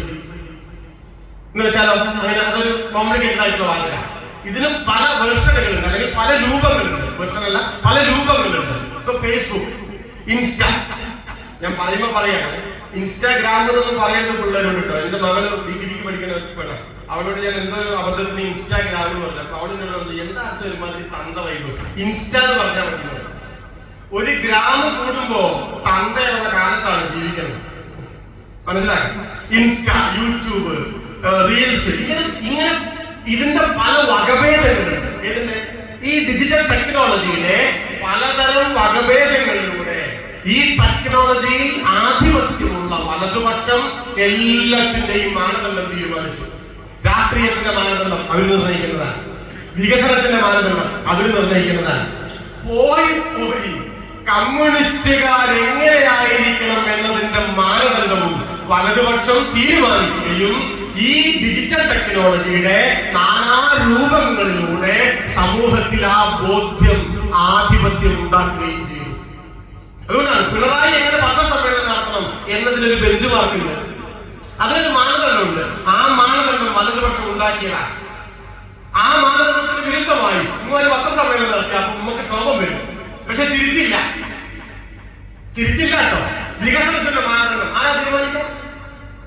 വികസനത്തിന്റെ മാനദണ്ഡം ഈ ഏജൻസികളിലൂടെ, ഈ രൂപങ്ങളിലൂടെ വലതുപക്ഷം തീരുമാനിച്ച് ഉറപ്പിച്ചതുകൊണ്ടാണ് കഴിഞ്ഞ 10 കൊല്ലക്കാലം വികസനത്തിന്റെ പെരുമഴ പെയ്യിച്ചിട്ടും ഇടതുപക്ഷത്തിന് വിജയിക്കാൻ കഴിയാതെ പോയത് നമ്മൾ മനസ്സിലാക്കണം. നമ്മുടെ സഖാക്കൾ പറയുന്നത്, ഇമ്മാതിരി വികസനമൊക്കെ നടത്തിയിട്ട് എന്റെ തോറ്റ് അതിന്റെ കല്ലുകേറും നന്ദിയില്ല പറയരുത് കേട്ടോ. ഈ ജനങ്ങൾക്ക് നന്ദി മാർക്സിസ്റ്റ് വിരുദ്ധാണ്. ബാക്കി കേൾക്കാൻ കൊള്ളില്ല അങ്ങനത്തെ ആൾക്കാരൊന്നും അങ്ങനെ പറയാൻ പാടില്ല. അതല്ല എന്റെ കാര്യം ഇത്രയേ ഉള്ളൂ. ഇതിലൂടെ വികസനത്തെ സംബന്ധിച്ച മാനദണ്ഡം വലതുപക്ഷം ഉണ്ടാക്കി. അതിന്റെ കാര്യം നമ്മൾ ഈ പറഞ്ഞ വികസനമാണ്. വികസനം ആൾക്കാർക്ക് തോന്നണ്ടേ?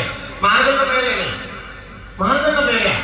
അപ്പൊ ആ മട്ടിൽ വലതുപക്ഷം ഈ ഡിജിറ്റൽ ടെക്നോളജിയില് ഇവർക്കാണ് ആധിപത്യം, വലതുപക്ഷത്തിനാണ് ആധിപത്യം. ആ ആധിപത്യം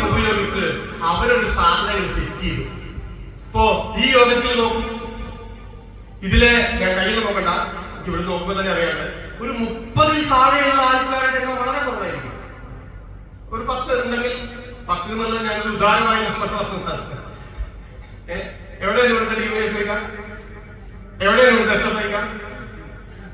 അവർക്ക് ഈ സമൂഹത്തിലെ ഈ കാര്യത്തിൽ എന്താ കമ്പില്ല, അവർക്ക് ഇതിൽ താല്പര്യമില്ല. ഞാൻ അവരെ കുറ്റപ്പെടുത്തിയിട്ട് പറയല്ല. ഇത് നമ്മൾ നേരിടുന്ന ഒരു പ്രശ്നമെന്ന് പറയാം. കേരളത്തിലെ 25 വയസ്സിൽ താഴെയുള്ള ആളുകളുടെ ജനസംഖ്യ 38%. 30 വയസ്സിൽ താഴെയുള്ള ആൾക്കാരുടെ ജനസംഖ്യ കൃത്യമായി കണക്കില്ല, 40 to 45%. ഈ 30 വയസ്സുകളുടെ താഴെയുള്ള ഈ ഡിജിറ്റൽ ടെക്നോളജിയിലേക്ക് ജനിച്ചു വീണ ഈ ജൻസി എന്നൊക്കെ നമ്മൾ പറയുന്ന പിള്ളേരില്ലേ, ഈ പിള്ളേരെന്ന് പറയാൻ പാടില്ല, ആ ഒരു തലമുറയില്ലേ, ആ തലമുറ എങ്ങനെയാണ് രാഷ്ട്രീയത്തെ കാണുന്നത്, എങ്ങനെയാണ് നമ്മുടെ ഭൂതകാലത്തെ കാണുന്നത്, എങ്ങനെയാണ് കമ്മ്യൂണിസ്റ്റ് പാർട്ടിയെ കാണുന്നത് എന്നതിനെ സംബന്ധിച്ച് നമ്മുടെ കയ്യിലുള്ള വിവരം എന്താണ്? നല്ല ചോദ്യം. എന്ത് ഇൻഫർമേഷനാണ് നമുക്കുള്ളത്? ഈ 18 വയസ്സുള്ള നമ്മുടെ ആദ്യ വോട്ട് ചെയ്ത ഒരു കുട്ടി, ഒരു ചെറുപ്പക്കാരി, ഞാൻ ഈ പറഞ്ഞ കേരളത്തിന്റെ ഭൂതകാലത്തെ എങ്ങനെ കാണുന്നു, അതിൽ കമ്മ്യൂണിസ്റ്റ് പാർട്ടിയുടെ പങ്കിനെ എങ്ങനെ കാണുന്നു എന്നതിനെ സംബന്ധിച്ച് എന്ത് വിവരമാണ് എന്റെയും നിങ്ങളുടെയും കയ്യിലുള്ളത് എന്ന ചോദ്യം ഇറ്റ്സ് എ ബിഗ് ക്വസ്റ്റ്യൻ. കാരണം ആ പെർസെന്റേജ് ഞാൻ പറഞ്ഞില്ലേ, 25 താഴെ 38, 30 താഴെ 45 വരുന്ന എന്റെ ഒരു പൊട്ടക്കിടപ്പ്. അവരുണ്ടാക്കുന്ന പുതിയ ഭാഷകളുണ്ട്, അവരുണ്ടാക്കുന്ന പുതിയ ലോകബോധങ്ങളുണ്ട്. ആ ഭാഷയോട്, ആ ലോകബോധങ്ങളോട് സംവദിക്കാൻ സാധിച്ചില്ല എങ്കിൽ ഇടതുപക്ഷത്തിലും കമ്മ്യൂണിസ്റ്റ് പാർട്ടിക്കും നന്നേ വിയർക്കേണ്ടി വരും. നമ്മുടെ പ്രതിസന്ധി ഈ കുറ്റിയോടെ കിടക്കുക. ഒരു കയർ ആ കുറ്റിയിൽ കെട്ടണം എന്നാണ്. ഈ കുറ്റിയിൽ കയർ കെട്ടാം, അതിലിഞ്ഞ് കെട്ടാൻ സ്ഥലമില്ല. അമ്മാരി ആൾക്കാർ മുഴുവൻ വന്നിട്ട് അന്വേഷിച്ച് പറയാ വേറെ ഇന്നതായി പറഞ്ഞ കേട്ടോ. നിങ്ങൾ നോക്കുമ്പോൾ ഞാൻ പറഞ്ഞില്ല, ഞാൻ എന്റെ മകള് എന്റെ മകളിൽ പറഞ്ഞൊരു മകളൊന്നുമില്ല കേട്ടോ. അപ്പൊ അവളെ ലോകത്തെ കാണുകയാണ്. അങ്ങനെ കാണുമ്പോ ഈ ചില കാര്യങ്ങൾ പോയി അവിടെ ഒരു ദേവഗിരി കോളേജാണ് പഠിക്കുന്നത്, കോഴിക്കോട് ദേവഗിരി കോളേജിൽ ഡിഗ്രിക്ക്. അപ്പൊ ഈ പെണ്ണൊന്നും കാര്യങ്ങളൊന്നും അങ്ങനെ പറയുന്നില്ല. അപ്പൊ ഞാൻ എന്താണ് ഇവിടെ വിഷയങ്ങൾ അതൊക്കെ പറഞ്ഞത് ഞാൻ നിർത്തും. അപ്പൊ എന്താ ഇതിന്റെ കാര്യം എന്ന് വെച്ചാൽ ഈ പുതിയ ഈ സോഷ്യൽ മീഡിയയിലൊക്കെ പ്രചരിക്കുന്ന ഭാഷകളെ പറ്റി നമ്മളൊന്ന് മനസ്സിലാക്കേണ്ടതാണ് കേട്ടോ. നമ്മളൊരു പ്രശ്നം എന്താണെന്നറിയാം, നമ്മൾ ഈ 30 വയസ്സിൽ താഴെ പ്രായമുള്ള ആൾക്ക് അല്ലെങ്കിൽ ആളുകൾക്ക് ഈ തലമുറയ്ക്ക് ആവശ്യമുള്ള കണ്ടന്റ് ഉണ്ടാക്കുന്നത് 65 വയസ്സിന് കഴിയുന്നതാണ് അല്ലേ? ഇപ്പൊ ഞാന് കഴിഞ്ഞ ഈ ഇലക്ഷനിൽ തന്നെ നമ്മളൊരു റീൽ ഉണ്ടാക്കി, ഒരു വീഡിയോ ഉണ്ടാക്കി. 2.25 മിനിറ്റ് ഉണ്ട് വീഡിയോ. സ്ഥാനാർത്ഥി പരിചയപ്പെടുത്തി ഞങ്ങൾ ഒറ്റപ്പാലം മണ്ഡലം. അപ്പോ ഗംഭീര വീഡിയോ അത് നമ്മുടെ നാട്ടിലാണ്. അപ്പൊ ഞാൻ എന്റെ അടുത്തൊരു 18 വയസ്സ് ഒരു പുതിയ വോട്ടർ പയ്യുണ്ട്. അപ്പൊ അവനെ അയച്ചു കൊടുത്തു. അപ്പൊ നീല ടിക്കൊക്കെ കണ്ടു. അപ്പൊ ഞാൻ 2-3 ദിവസം കഴിഞ്ഞ് ഇവനെ കണ്ടു. ഞാൻ പറഞ്ഞടാ, നീ ആ വീഡിയോ കണ്ടോ, നമ്മുടെ വീഡിയോ കണ്ടോ? കണ്ടു. എങ്ങനെയുണ്ട്? അപ്പൊ പറഞ്ഞു മുഴുവൻ കണ്ടില്ല. ഞാൻ ചോദിച്ചാൽ മുഴുവൻ കാണും. അത് എന്തൊരു ലെങ്തിയാണ്. 2.25 മിനിറ്റുള്ള വീഡിയോ ലെങ്തിയാണെന്ന് 2.5 മണിക്കൂർ പ്രസംഗിക്കാൻ എന്നോട് പറയാണ് ഈ ചെറുക്കൻ. പിള്ളേർ പറയുമ്പോൾ കിളിയല്ല, കിളിക്കൂട് വരെ പാറിപ്പോയി. ഇവനോടാണ് വേണം. ഞാൻ ഇപ്പൊ തന്നെ പറയാൻ സമയം തുടങ്ങിയ സമയത്ത് നിങ്ങൾ 40-ന് മുകളിലുള്ളവരാകൊണ്ടാട്ടോ ഇരിക്കുന്നത്. നിങ്ങളുടെ മക്കളിരിക്കില്ല, എന്റെ മകളിരിക്കില്ല. ഞാൻ നിങ്ങളോട് സ്വകാര്യം പറയാം, എന്റെ ഒരു പ്രസംഗം പോലും കേട്ടിട്ടില്ല. ആൾക്കാരൊക്കെ പറയുന്നത് അച്ഛൻ അവിടെയും പാതിരാത്രിക്കൊക്കെ വരുന്നുണ്ടെന്നൊക്കെ അറിയുന്നുണ്ടെന്നല്ലേ, ഓണത് കേട്ടിട്ടില്ല. കാരണം ഇതാണ്, ഞാൻ വളരെ സീരിയസ് ആയിട്ട് പറയാം, 2.25 മിനിറ്റ് ദൈർഘ്യമുള്ള ഗംഭീര വീഡിയോ ആണ്. ഒരു വീഡിയോ ഒരു ഫോം എന്നുള്ള നിലയ്ക്ക് അത് ഗംഭീര വീഡിയോ ആണ്. പക്ഷെ ആ വീഡിയോ 18 വയസ്സുള്ള കുട്ടിക്ക് കാണാൻ പറ്റുന്നതിനപ്പുറത്ത് ദൈർഘ്യമുള്ളതാണ് എന്ന് അവർ സെറ്റ് ചെയ്ത് വെച്ചിരിക്കുന്നു എന്ന പ്രതിസന്ധിയെ നമ്മൾ എങ്ങനെ മറികടക്കും?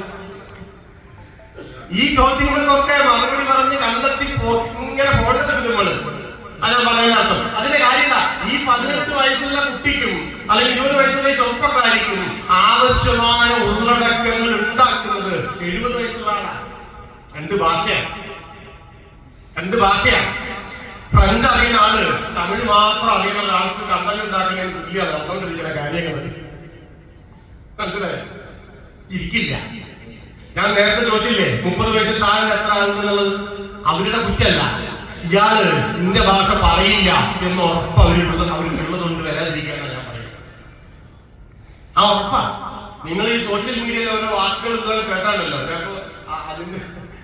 അതിന്റെ ഒരു ക്ലാസ് അല്ലല്ലോ ഇവിടെ. അപ്പൊ നമുക്ക് പൂക്കി ഏകദേശം മനസ്സിലായിട്ടുണ്ട്. സതീശനെ കൊണ്ട് ഉമ്മക്കുണ്ടായ ഒരു ഗുണപ്പത അല്ലെ?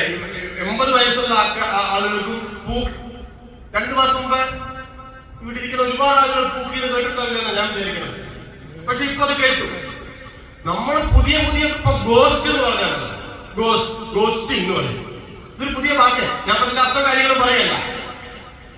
ഇങ്ങനെ നമുക്ക് ഒരിക്കലും മനസ്സിലാവാത്ത പുതിയ ഒരു ഭാഷ സൃഷ്ടിക്കപ്പെട്ട ഒരു മലയാളത്തിലാണ് ജീവിക്കുന്നത് എന്ന് മനസ്സിലാക്കണ്ടേ? വേറെ മലയാളം ഉണ്ടായി കഴിഞ്ഞിട്ടോ. അൽഗോരിതങ്ങള് ഈ തലമുറയുടെ അവരുടെ ഭാഷയെ അല്ലെങ്കിൽ അവരുടെ പല പല കാര്യങ്ങളെയും വിസിബിൾ ആക്കാതിരിക്കുമ്പോ പുതിയ ഭാഷ ഉണ്ടാക്കി ഈ AI-യുടെയൊക്കെ അൽഗോരിതങ്ങളെ മറികടക്കുന്ന ഒരു തലമുറയോടാണ് നമ്മൾ ഇടിച്ചു നിൽക്കുന്നത്. ഉദാഹരണത്തിന് ഫേസ്ബുക്കിൽ അല്ലെങ്കിൽ ഇൻസ്റ്റയില് സൂയിസൈഡ് എഴുതിയാല് അൽഗോരിതം ഓട്ടോമാറ്റിക്കലി അതിനെ മുക്കും, അതിനെ കാണിക്കില്ല. സെക്സ് എഴുതിയാല് അതിനെ മുക്കും. നമ്മുടെ മക്കൾ എന്ത് ചെയ്യുന്നറിയോ? അൽഗോരിതം ഇത് AI-യുടെ ഒരു ടൂളാണ്. ഇത് മുക്കുക എന്നുള്ളത്. അല്ലെങ്കിൽ പിള്ളേരുന്നില്ല ആരും വിഷമേ സൂയിസൈഡ് എന്ന് പറഞ്ഞിട്ട് അതിനെ ഉള്ള മാർഗങ്ങൾ പ്രചരിപ്പിക്കുകയാണോ എന്നുള്ളതാണ് അൽഗോരിതത്തിന്റെ ഉള്ളിൽ. അതാണ് AI-യുടെ ചിന്ത. അപ്പൊ അതിനെ കാണിക്കില്ല. ഞാൻ സൂയിസൈഡ് ചെയ്ത് നിങ്ങളെ കാണിക്കില്ല. നിങ്ങൾ ടൈമിലേക്ക് അത് വരില്ല. ഈ മക്കൾ എന്ത് ചെയ്യുന്നില്ല? സൂയിസൈഡ് ചെയ്തില്ല, സെക്സ് ചെയ്തില്ല. അതിന് പകരം പുതിയ വാക്കുകൾ ഉണ്ടാക്കി AI-നെ അതുണ്ടാക്കിയ അൽഗോരിതത്തിന്റെ മീതെ പറയില്ലേ, ഈ എന്താ തലയ്ക്ക് മീതെ വെള്ളം വന്നാൽ അടുക്ക് മീതെ തോണി പറയില്ലേ? എന്റെയും നിങ്ങളുടെയും വീട്ടിലുള്ള 18ഉം 20ഉം വയസ്സിലായിരുന്നു കാര്യം ഈ ലോകത്താണ്.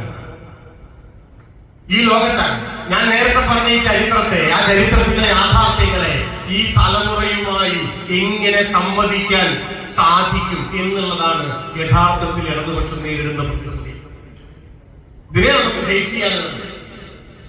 ഈ കാര്യം തിരിച്ചറിഞ്ഞുകൊണ്ട്, ഞാൻ അതിന്റെ മറ്റു കാര്യങ്ങളിലൊന്നും പോകല്ല, ഈ കാര്യം തിരിച്ചറിഞ്ഞുകൊണ്ട് പുതിയ കാലത്തിനാവശ്യമായ ഭാഷയിൽ, പുതിയ കാലത്തിനാവശ്യമായ രീതിയിൽ ചിന്തിക്കാനും പ്രവർത്തിക്കാനും സാധിക്കുക എന്നുള്ളതാണ് ഇക്കാലത്തെ ഇടതുപക്ഷ രാഷ്ട്രീയ പ്രവർത്തനത്തിന്റെ കാമ്പ് എന്ന് പറയുന്നത്. 20 കൊല്ലം 30 കൊല്ലം മുമ്പത്തെ ആയുധങ്ങൾ വെച്ച് നിങ്ങൾക്ക് ഇന്നത്തെ യുദ്ധങ്ങൾ ജയിക്കാനാവില്ല. ഈ യുദ്ധം ജയിക്കാൻ പുതിയ ആയുധങ്ങൾ വേണം, പുതിയ യുദ്ധമുറകൾ വേണം. മാർച്ചപ്പോഴും പറയാനുള്ള ഒരു കാര്യം, ഭാവിയിൽ നിന്ന് ആയുധങ്ങൾ സംഭരിക്കുക എന്നുള്ളതാണ് വളരെ പ്രധാനപ്പെട്ട കാര്യം കേട്ടോ. ഭാവിയിൽ നിന്ന് ആയുധങ്ങൾ സംഭരിക്കുക എന്ന് വെച്ചാൽ ചരിത്രത്തെ മറയാക്കി നിർത്തിക്കൊണ്ട്, അതിനെ പശ്ചാത്തലമാക്കി നിർത്തിക്കൊണ്ട്, ഇന്നത്തെ വർത്തമാന കാലത്തിന്റെ യാഥാർത്ഥ്യങ്ങൾ മനസ്സിലാക്കിക്കൊണ്ട് ഭാവിയിലെ ജീവിതങ്ങളിൽ നിന്ന്, നാം ജീവിക്കാൻ ആഗ്രഹിക്കുന്ന ജീവിതങ്ങളിൽ നിന്ന് ആയുധങ്ങൾ കണ്ടെത്തുക എന്ന ഭാരിച്ച ചുമതലകൾ ചെയ്യുന്ന ഭൂമിയിലെ അപൂർവമായ ജീവിവർഗത്തിന്റെ പേരാണ് കമ്മ്യൂണിസ്റ്റുകൾ. നിസ്സാരമായ ഒരു കാര്യമല്ല. ഈ ജോലി ചെയ്യണമെങ്കിൽ ഇന്നത്തെ കമ്മ്യൂണിസ്റ്റ് പാർട്ടി പ്രവർത്തകർ ഒരേ സമയം രാഷ്ട്രീയ പ്രവർത്തകരും സാംസ്കാരിക പ്രവർത്തകരും മാധ്യമ പ്രവർത്തകരുമായി മാറേണ്ടതുണ്ട് എന്ന അഭിപ്രായമുള്ള ഒരാളാണ് ഞാൻ. എനിക്കത് അറിയില്ല എന്ന് പറഞ്ഞാൽ അത് കഴിയില്ല. എനിക്കിപ്പോ അത് ബുദ്ധിമുട്ടാട്ടോ എന്ന് പറഞ്ഞാൽ ബുദ്ധിമുട്ടായിരിക്കാം, അതിനെ നോക്കാൻ വേണ്ടിയില്ല. പക്ഷേ എനിക്കതിന് ബുദ്ധിമുട്ടാണെങ്കിൽ ഞാൻ ഈ കാലത്തിന്റെ രാഷ്ട്രീയ സമസ്യകളെ നേർക്ക് നേരെ നിർത്താനും അതിനെ അഭിസംബോധന ചെയ്യാനും പ്രാപ്തരല്ല എന്ന അർത്ഥം കൂടിയുണ്ട്. അതുകൊണ്ട് ആവാനല്ലാണ്ട് പോകാനെന്താ ഒരു മാർഗം? നമ്മൾ ഈ 3 കാര്യങ്ങൾ ഒരേ സമയം, ഒരു 50 കൊല്ലം മുമ്പേ രാഷ്ട്രീയ പ്രവർത്തകനായാൽ മാത്രം മതിയായിരുന്നു ഒരു വേള. സാംസ്കാരിക പ്രവർത്തനം കൂടിയായ നന്നായി. ദേവയാനിയുടെ ആത്മകഥയുടെ ആമുഖത്തില് കൃഷ്ണപിള്ള പറഞ്ഞൊരു കാര്യം ഞാൻ ഈ സന്ദർഭത്തിൽ ഓർക്കുകയാണ്. രാഷ്ട്രീയ പ്രവർത്തനം കൃഷ്ണപിള്ളിയൊന്നും സൈദ്ധാന്തികനായിട്ടല്ലല്ലോ നമ്മൾ കാണുക, സൈദ്ധാന്തികനായിട്ടല്ല കാണുക. അദ്ദേഹം ഒരു വേറെ ഒരു ലെവൽ മനുഷ്യനാണല്ലോ. അപ്പൊ അദ്ദേഹം രാഷ്ട്രീയ പ്രവർത്തനം നടത്തി ശീലമുണ്ടോ എന്ന് ചോദിച്ചപ്പോ അങ്ങനെ ശീലമില്ല, ഈ ചെറിയ സാംസ്കാരിക പ്രവർത്തനം. അപ്പൊ സാംസ്കാരിക പ്രവർത്തനത്തെ രാഷ്ട്രീയ പ്രവർത്തനമാക്കി മാറ്റേണ്ടതിന്റെ ആവശ്യകതയെ പറ്റി അക്കാലത്ത് കൃഷ്ണപിള്ള പറഞ്ഞിട്ടുണ്ട്. അപ്പോ രാഷ്ട്രീയ പ്രവർത്തനവും സാംസ്കാരിക പ്രവർത്തനവും ആവാം. ഇപ്പൊ അതിന്റെ കൂടെ ഈ എന്താ സോഷ്യൽ മീഡിയ, സമൂഹ മാധ്യമങ്ങളുടെ കാലത്ത്, ഡിജിറ്റൽ ടെക്നോളജിയുടെ വലതുപക്ഷ ആധിപത്യത്തിന്റെ കാലത്ത് ഈ രണ്ടിന്റെയും കൂടെ രാഷ്ട്രീയ സാംസ്കാരിക പ്രവർത്തനത്തിന്റെ കൂടെ മാധ്യമ പ്രവർത്തനം കൂടി പരിശീലിക്കേണ്ടുന്ന, അതുകൂടി നടത്തേണ്ടുന്ന ഒരു സവിശേഷമായ സന്ദർഭത്തിൽ നാം എത്തി നിൽക്കുകയാണ്. ഇത് സ്വയം പരിശീലിക്കാനും നമ്മുടെ പാർട്ടിയിൽ, സംഘടനയിൽ, ഇടതുപക്ഷത്തിലാകെ ഈ പരിശീലനം നൽകാനും അതുവഴി പുതിയ കാലത്തെ അഭിസംബോധന ചെയ്യാനും നമുക്ക് സാധിക്കേണ്ടതായിട്ടുണ്ട്. ഒറ്റക്കാര്യം വേണ്ടി പറഞ്ഞത് ഞാൻ അവസാനിപ്പിക്കാം. അത് ഞാൻ പറഞ്ഞല്ലോ, ഇതൊക്കെ സാധിക്കുമോ? ഞാൻ അടുത്തൊരു ചോദ്യം, സാധിക്കുമെന്നാണ് എൻ്റെ ഒരു പക്ഷം. അപ്പൊ നിങ്ങൾ വിചാരിക്കാം, അതിപ്പോ എന്താ യോഗത്തിൽ നമുക്ക് അങ്ങനെയല്ലേ പറയാൻ പറ്റുള്ളൂ, അല്ലാണ്ട് സാധിക്കില്ല എന്ന് പറഞ്ഞിട്ട് ഞാൻ പോയി ഞങ്ങൾ വിടുവോ? അതുകൊണ്ട് പഴയുള്ള ഒരാൾ സാധിക്കുന്ന പറയാൻ ഞങ്ങൾ കരുത. എനിക്ക് വകതിരൊക്കെ ഉണ്ട്, അതുകൊണ്ട് ഇപ്പൊ ഞാൻ അങ്ങനെ തന്നെ പറയാനുള്ളൂ. പക്ഷെ ഇത് കേവലം വകതിരിവിന്റെ മാത്രം ഒരു കാര്യമല്ല. സാധിക്കുമെന്ന് പറയുന്നത് വെറും ഒരു മോഹമല്ല, പിന്നെയോ അത് നമ്മൾ നടന്നു വന്ന ചരിത്രത്തിന്റെ ഒരു വഴിയിൽ നിന്ന് നമ്മൾ കണ്ടെത്തുന്ന ചില യാഥാർത്ഥ്യങ്ങളാൽ നമുക്ക് സാധിക്കും. കയ്യൂരില് സമരം നടന്നൊരു കാലം ഞാൻ എന്റെ സംസാരത്തിന്റെ ആദ്യ ഭാഗത്തിൽ പറഞ്ഞില്ല. കയ്യൂർ സമരത്തില് പങ്കെടുത്ത് 4 പേർ രക്തസാക്ഷികളായല്ലോ. ആ 4 പേരെ കാണാൻ കമ്മ്യൂണിസ്റ്റ് പാർട്ടിയുടെ ജനറൽ സെക്രട്ടറി സഖാവ് PC ജോഷി അവരെ തൂക്കിലേറ്റുന്നതിന്റെ 2-3 ദിവസം മുൻപ് കണ്ണൂർ സെൻട്രൽ ജയിലിൽ വരികയുണ്ടായി. അദ്ദേഹം അവിടെ വന്നിട്ട് ഇവരെ കാണുന്ന, ഇവരുമായിട്ടൊരു സംഭാഷണം നടത്തിയ ആ സന്ദർഭം പിന്നീട് പീപ്പിൾസ് വാർ എന്ന പാർട്ടിയുടെ മാസികയിൽ എഴുതുകയുണ്ടായി. ഞാനൊരു 500 തവണയെങ്കിലും അത് വായിച്ചിട്ടുണ്ടാവുന്ന എൻ്റെ ഒരു തോന്നൽ. വളരെ കാവ്യാത്മകമായ മനോഹരമായിട്ടുള്ള ശൈലിയാണ് ജോഷിയുടെ. അദ്ദേഹത്തിന് മലയാളം അറിയില്ല, ഊഹിക്കാറില്ല. ഇവർക്ക് ചുരുക്കണ്ടോ അപ്പുവിനോ അബൂബക്കർക്കോ കുഞ്ഞമ്മു നായർക്കോ ഹിന്ദിയും ഇംഗ്ലീഷും അറിയില്ല. ഇങ്ങനെ ചതുരപടിയിലൊന്നും പ്രസംഗിച്ചൊന്നും ശീലമില്ല. അപ്പൊ സുന്ദരയും കൃഷ്ണപിള്ളയും ഇദ്ദേഹത്തിന്റെ കൂടെയുണ്ട്.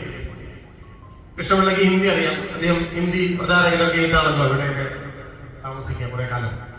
അപ്പൊ അങ്ങനെ ട്രാൻസ്ലേറ്റ് ചെയ്തിട്ടാണ് ഈ ആശയവിനിമയം നടക്കുന്നത്. ഇതിൽ ഓരോരുത്തരെയും കാണുന്നതിനെ പറ്റി ജോഷി എഴുതുന്നുണ്ട്. ഞാൻ സമയമില്ലാത്തതുകൊണ്ട് വിശദീകരിക്കുന്നില്ല. അബൂബക്കറിനെ കണ്ടതിനെ പറ്റി PC ജോഷി എഴുതി. അങ്ങനെ ഒരു സെല്ലിന്റെ, ജയിലിന്റെ ഒരു സെല്ല് വാതിൽ തുറന്ന് അബൂബക്കറിനെ നടന്നു വരികയാണ്.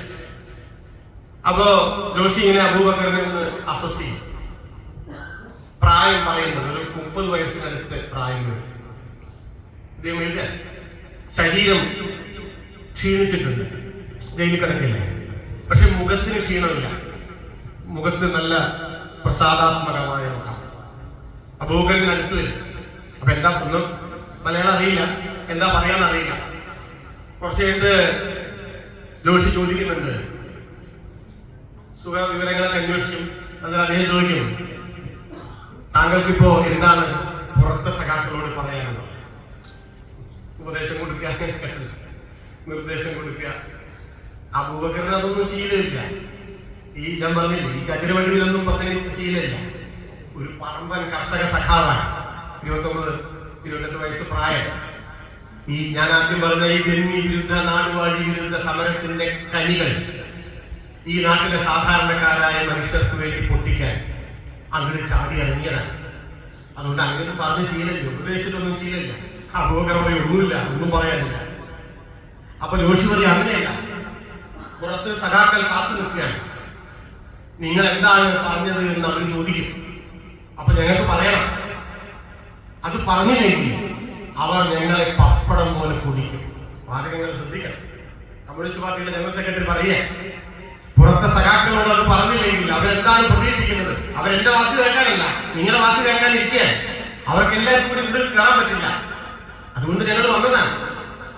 നിങ്ങൾ എന്താണ് പറഞ്ഞത് എന്ന് അവരോട് പറഞ്ഞിട്ടില്ലെങ്കിൽ അവർ നിങ്ങളെ പപ്പടം പോലെ പൊടിക്കും, പറയും. അവരോട് എന്താണ് പറയാനുള്ളത്? അപ്പൊ അബൂബക്കർ പറയും, ഞങ്ങൾ വളരെ അഭിമാനത്തോടെയാണ് കഴിവരത്തിലേക്ക് പോകുന്നത് എന്ന് സഖാക്കളോട് പറയും. ഞങ്ങൾ ഈ പാർട്ടിയിലേക്ക് വരുമ്പോൾ നമ്മുടെ പാർട്ടി ഒരു ചെറിയ പാർട്ടിയാണ്. ഇന്ന് ഈ പാർട്ടി കൂടുതൽ കൂടുതൽ ആളുകൾ നമ്മുടെ പാർട്ടിയിലേക്ക് വരുന്നു എന്നാണ് സഖാക്കൾ പറയുന്നത്. ഞങ്ങളതിൽ സന്തോഷമുള്ളവരാണ്, അഭിമാനമുള്ളവരാണ് എന്ന് സഖാക്കളോട് പറയും. ഞങ്ങൾ ഈ പാർട്ടിയിലേക്ക് വരുമ്പോൾ രക്തസാക്ഷികളുടെ കഥകൾ കേട്ടാണ് വളർന്നത്. അന്നൊന്നും മഹാന്മാരായ ആ മനുഷ്യരുടെ നിലയിലേക്ക് എത്തിപ്പെടുമെന്ന് കരുതിയതല്ല. നാളെ കഴിഞ്ഞാൽ ഞങ്ങൾ രക്തസാക്ഷികളുടെ ആ നിലയിലേക്ക് ഉയർത്തപ്പെടാൻ പോവുകയാണ്. നിറഞ്ഞ ആനന്ദത്തോടെ അഭിമാനത്തോടെയാണ് ഞങ്ങൾ കഴിവരത്തിലേക്ക് പോകുന്നത് എന്ന് സഖാക്കളോട് പറയും. PC ജോഷിക്ക് സഹിച്ചില്ല. 30 വയസ്സ് തികഞ്ഞിട്ടില്ലാത്ത ഒരു കർഷക സഖാവ്, നേതാവൊന്നുമല്ല. അദ്ദേഹം പറയുക, നാളെ കഴിഞ്ഞ് മരണത്തിലേക്ക് പോകാനിരിക്കുന്ന ഒരു മനുഷ്യൻ പറയുകയാണ്, ഞങ്ങൾ അഭിമാനത്തോടെയാണ് കഴിവരത്തിലേക്ക് പോകുന്നത് എന്ന് പറയും. PC ജോഷി ഒരു ചെറിയ ആവുമായിരുന്നില്ല.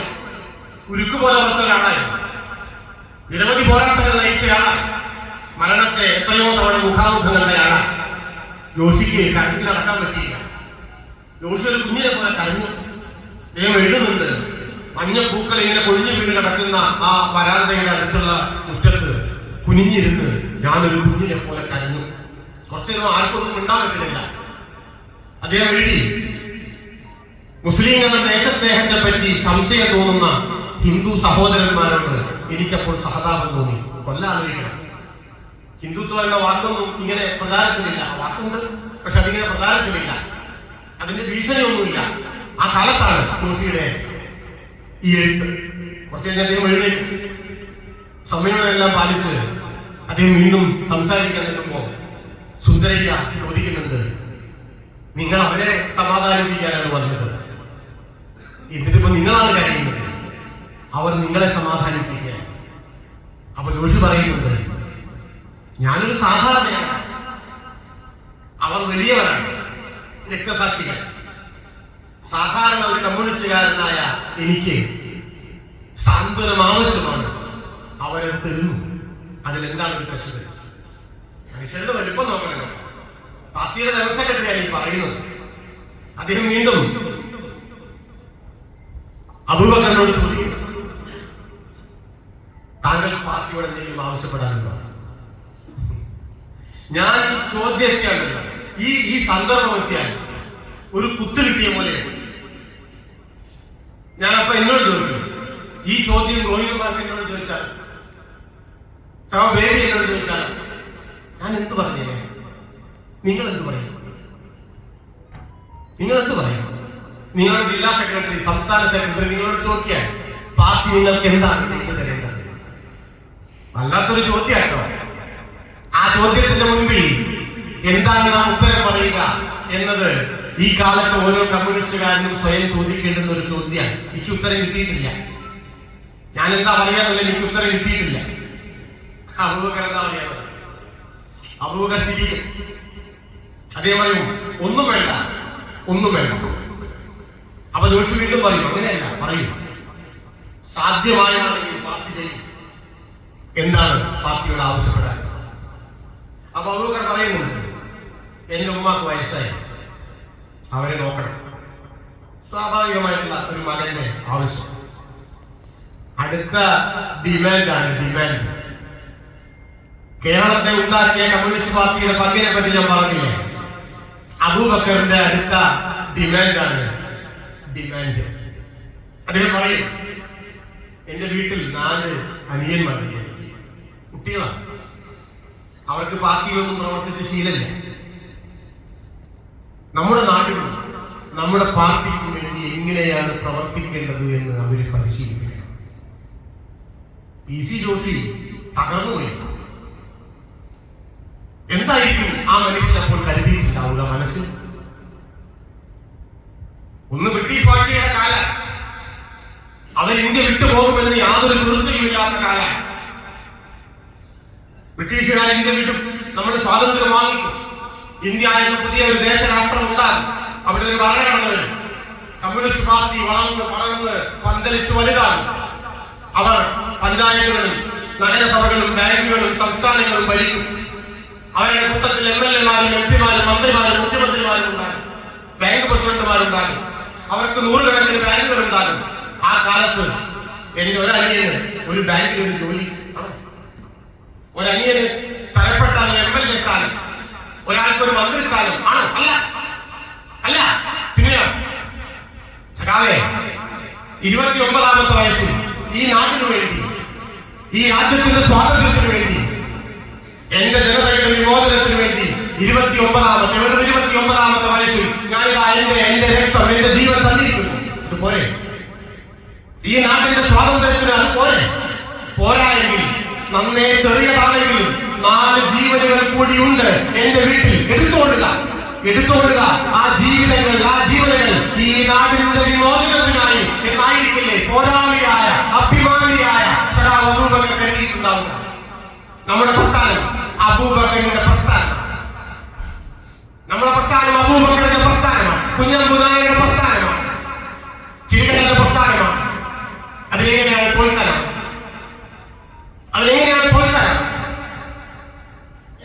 വടകരയിലെ മണ്ടോടി കടൽ കേട്ടിട്ടില്ലേ? വടകരയിലെ ലോകകപ്പ് ഭിത്തിയിൽ, കടപിടിച്ച പോലീസ് സ്റ്റേഷന്റെ ഭിത്തിയിൽ ശരീരത്തിൽ നിന്ന് ചോര ഒഴുകിയ ഓരോ രോമകൂപങ്ങളിൽ നിന്നും ചോര ഇങ്ങനെ ഉരുകി വീഴുന്നത് പോലെ ചോര ഉരുകി വീഴ, ജീവൻ ഉരുകി വീഴ. ഏത് മനുഷ്യനും പതറിപ്പോകുന്ന, തോറ്റുപോകുന്ന ആ സന്ദർഭത്തിൽ വിരല് ചോരയിൽ മുക്കിയിട്ട് ആ കടപിടിച്ച ഭിത്തിയില് ലോകത്തെമ്പാടുമുള്ള മനുഷ്യരുടെ പോരാളികളുടെ ആവേശമായ വിമോചനത്തിന്റെ സ്വപ്നമായ അരിവാളും ചുറ്റികയും വരച്ചു വെച്ച് ബ്രിട്ടീഷ് വാഴ്ചയെ, ഫ്യൂഡലിസത്തെ, ജന്മിമാടമ്പിത്തത്തെ വെല്ലുവിളിച്ച, കിടിലം കൊള്ളിച്ച മണ്ടോടി കണ്ണന്റെ പ്രസ്ഥാനത്തിന് എങ്ങനെയാണ് പിറകോട്ട് പോകാനാവുക? ഇതാണ് ചരിത്രത്തിന്റെ പാഠം. ഇതാണ് നമ്മുടെ വലിയ പ്രവർത്തനത്തിന്റെ പിറകിൽ വലിച്ചു നീട്ടി കെട്ടിയിട്ടുള്ള കമ്മ്യൂണിസ്റ്റ് പ്രസ്ഥാനത്തിന്റെ മഹാചരിതത്തിന്റെ ത്യാഗനിർഭരമായ ആ ചിത്രമിതാണ്. അതിന്റെ മുൻപിലാണ് എന്റെയും നിങ്ങളുടെയും നിൽപ്പ്. ഓർമ്മ വേണം, അതിന്റെ മുൻപിലാണ്. ഇത് വെറുതെ ഒരു നിൽപ്പല്ല, ഇത് കേവലമായ ഒരു ആത്മവിശ്വാസത്തിന്റെ ഒരു കാര്യമല്ല. ഈ അതിവിപുലമായ ത്യാഗനിർഭരമായ പോരാട്ട ചരിത്രത്തിന്റെ മുന്നിൽ നിന്നുകൊണ്ട് ഈ കാലത്തിന്റെ സമസ്യകളെ നേരിടാനല്ലാതെ പിന്നെ എന്തിനാണ് ഈ കാലത്തെ കമ്മ്യൂണിസ്റ്റുകൾ? പിന്നെ എന്തിനാണ്? എന്നെയും നിങ്ങളെയും കൊണ്ട് എന്താണ് കാര്യം? കമ്മ്യൂണിസ്റ്റ് പ്രസ്ഥാനത്തെ ഉണ്ടാക്കിയ വലിയ വലിയ അന്തമില്ലാത്ത ത്യാഗങ്ങൾക്ക് കാരണങ്ങളായ എത്രയോ പേരറിയാത്ത മനുഷ്യർ ജീവിച്ച ഒരു നാട്ടിൽ നിന്നാണ് ഞാൻ സംസാരിക്കുന്നത്. എനിക്കതറിയാം. ആ മനുഷ്യരുടെ പിന്മുറക്കാരായി നാം ആലോചിക്കേണ്ടത് അവരുടെ ജീവിതകാലത്ത് അവരത് ചെയ്തതാണ്, അല്ലെ? അവരത് ചെയ്തതാണ്. ഇനി നമ്മുടെ ടേണാണ്, ഇനി നമ്മുടെ ഊഴമാണ്. മനസ്സിലാക്കണം, മരിച്ചുപോയ ഒരു മനുഷ്യരും എന്റെയും നിങ്ങളുടെയും സർട്ടിഫിക്കറ്റ് വേണ്ട. AKGക്ക് ആവശ്യമില്ല. കയ്യൂരിലെ പോരാളികൾക്ക് എന്റെയും നിങ്ങളുടെയും സർട്ടിഫിക്കറ്റ് വേണ്ട. അവരത് രക്തം കൊണ്ട്, ജീവിതം കൊണ്ട്, അന്തമില്ലാത്ത സഹനങ്ങൾ കൊണ്ട് ചരിത്രത്തിൽ ഇങ്ങനെ മായാതെ എഴുതി പിടിപ്പിച്ചതാണ്. എന്തിനാണ് നമ്മുടെ സർട്ടിഫിക്കറ്റ്? ഇപ്പൊ നമ്മുടെ ടേൺ, എന്റെ ഊഴമാണ്, നിങ്ങളുടെ ഊഴമാണ്. നാം എന്തു ചെയ്യും? ഈ പുതിയ കാലത്തെ അവർ കണ്ടിട്ടില്ലാത്ത, അവർ നേരിട്ടിട്ടില്ലാത്ത, സ്വാഭാവികമായും ഈ പുതിയ കാലത്തിന്റെ പ്രതിസന്ധിയെ മറികടക്കാൻ നമ്മുടെ ഊഴം വന്നിരിക്കുകയാണ്. അതിനെ അവധാനതയോടെ, കമ്മ്യൂണിസ്റ്റുകാർക്ക് മാത്രം സഹജമായ രാഷ്ട്രീയ ഉൾക്കാഴ്ചയോടെ നേരിലേക്ക് ഇറങ്ങി ചെന്ന് കണ്ടെത്തുകയും അവിടെ മനുഷ്യരെ കാണുകയും പ്രതിനിധികൾ ആരായുകയും അതിനനുസരിച്ച് സ്വന്തം ജീവിതത്തെയും സ്വന്തം സംഘടനാ ജീവിതത്തെയും പുതുക്കി പണിയുകയും ചെയ്യുക എന്ന വലിയ രാഷ്ട്രീയ ചുമതല ഏറ്റെടുക്കാൻ എനിക്കും നിങ്ങൾക്കും സാധിക്കേണ്ടതുണ്ട് എന്ന് മാത്രം ഈ സന്ദർഭത്തിൽ സൂചിപ്പിച്ചുകൊണ്ട് നിങ്ങൾ എല്ലാവരെയും വളരെ സ്നേഹത്തോടെ അഭിവാദ്യം ചെയ്തുകൊണ്ട് ഞാൻ എന്റെ വാക്കുകൾ അവസാനിപ്പിക്കുന്നു.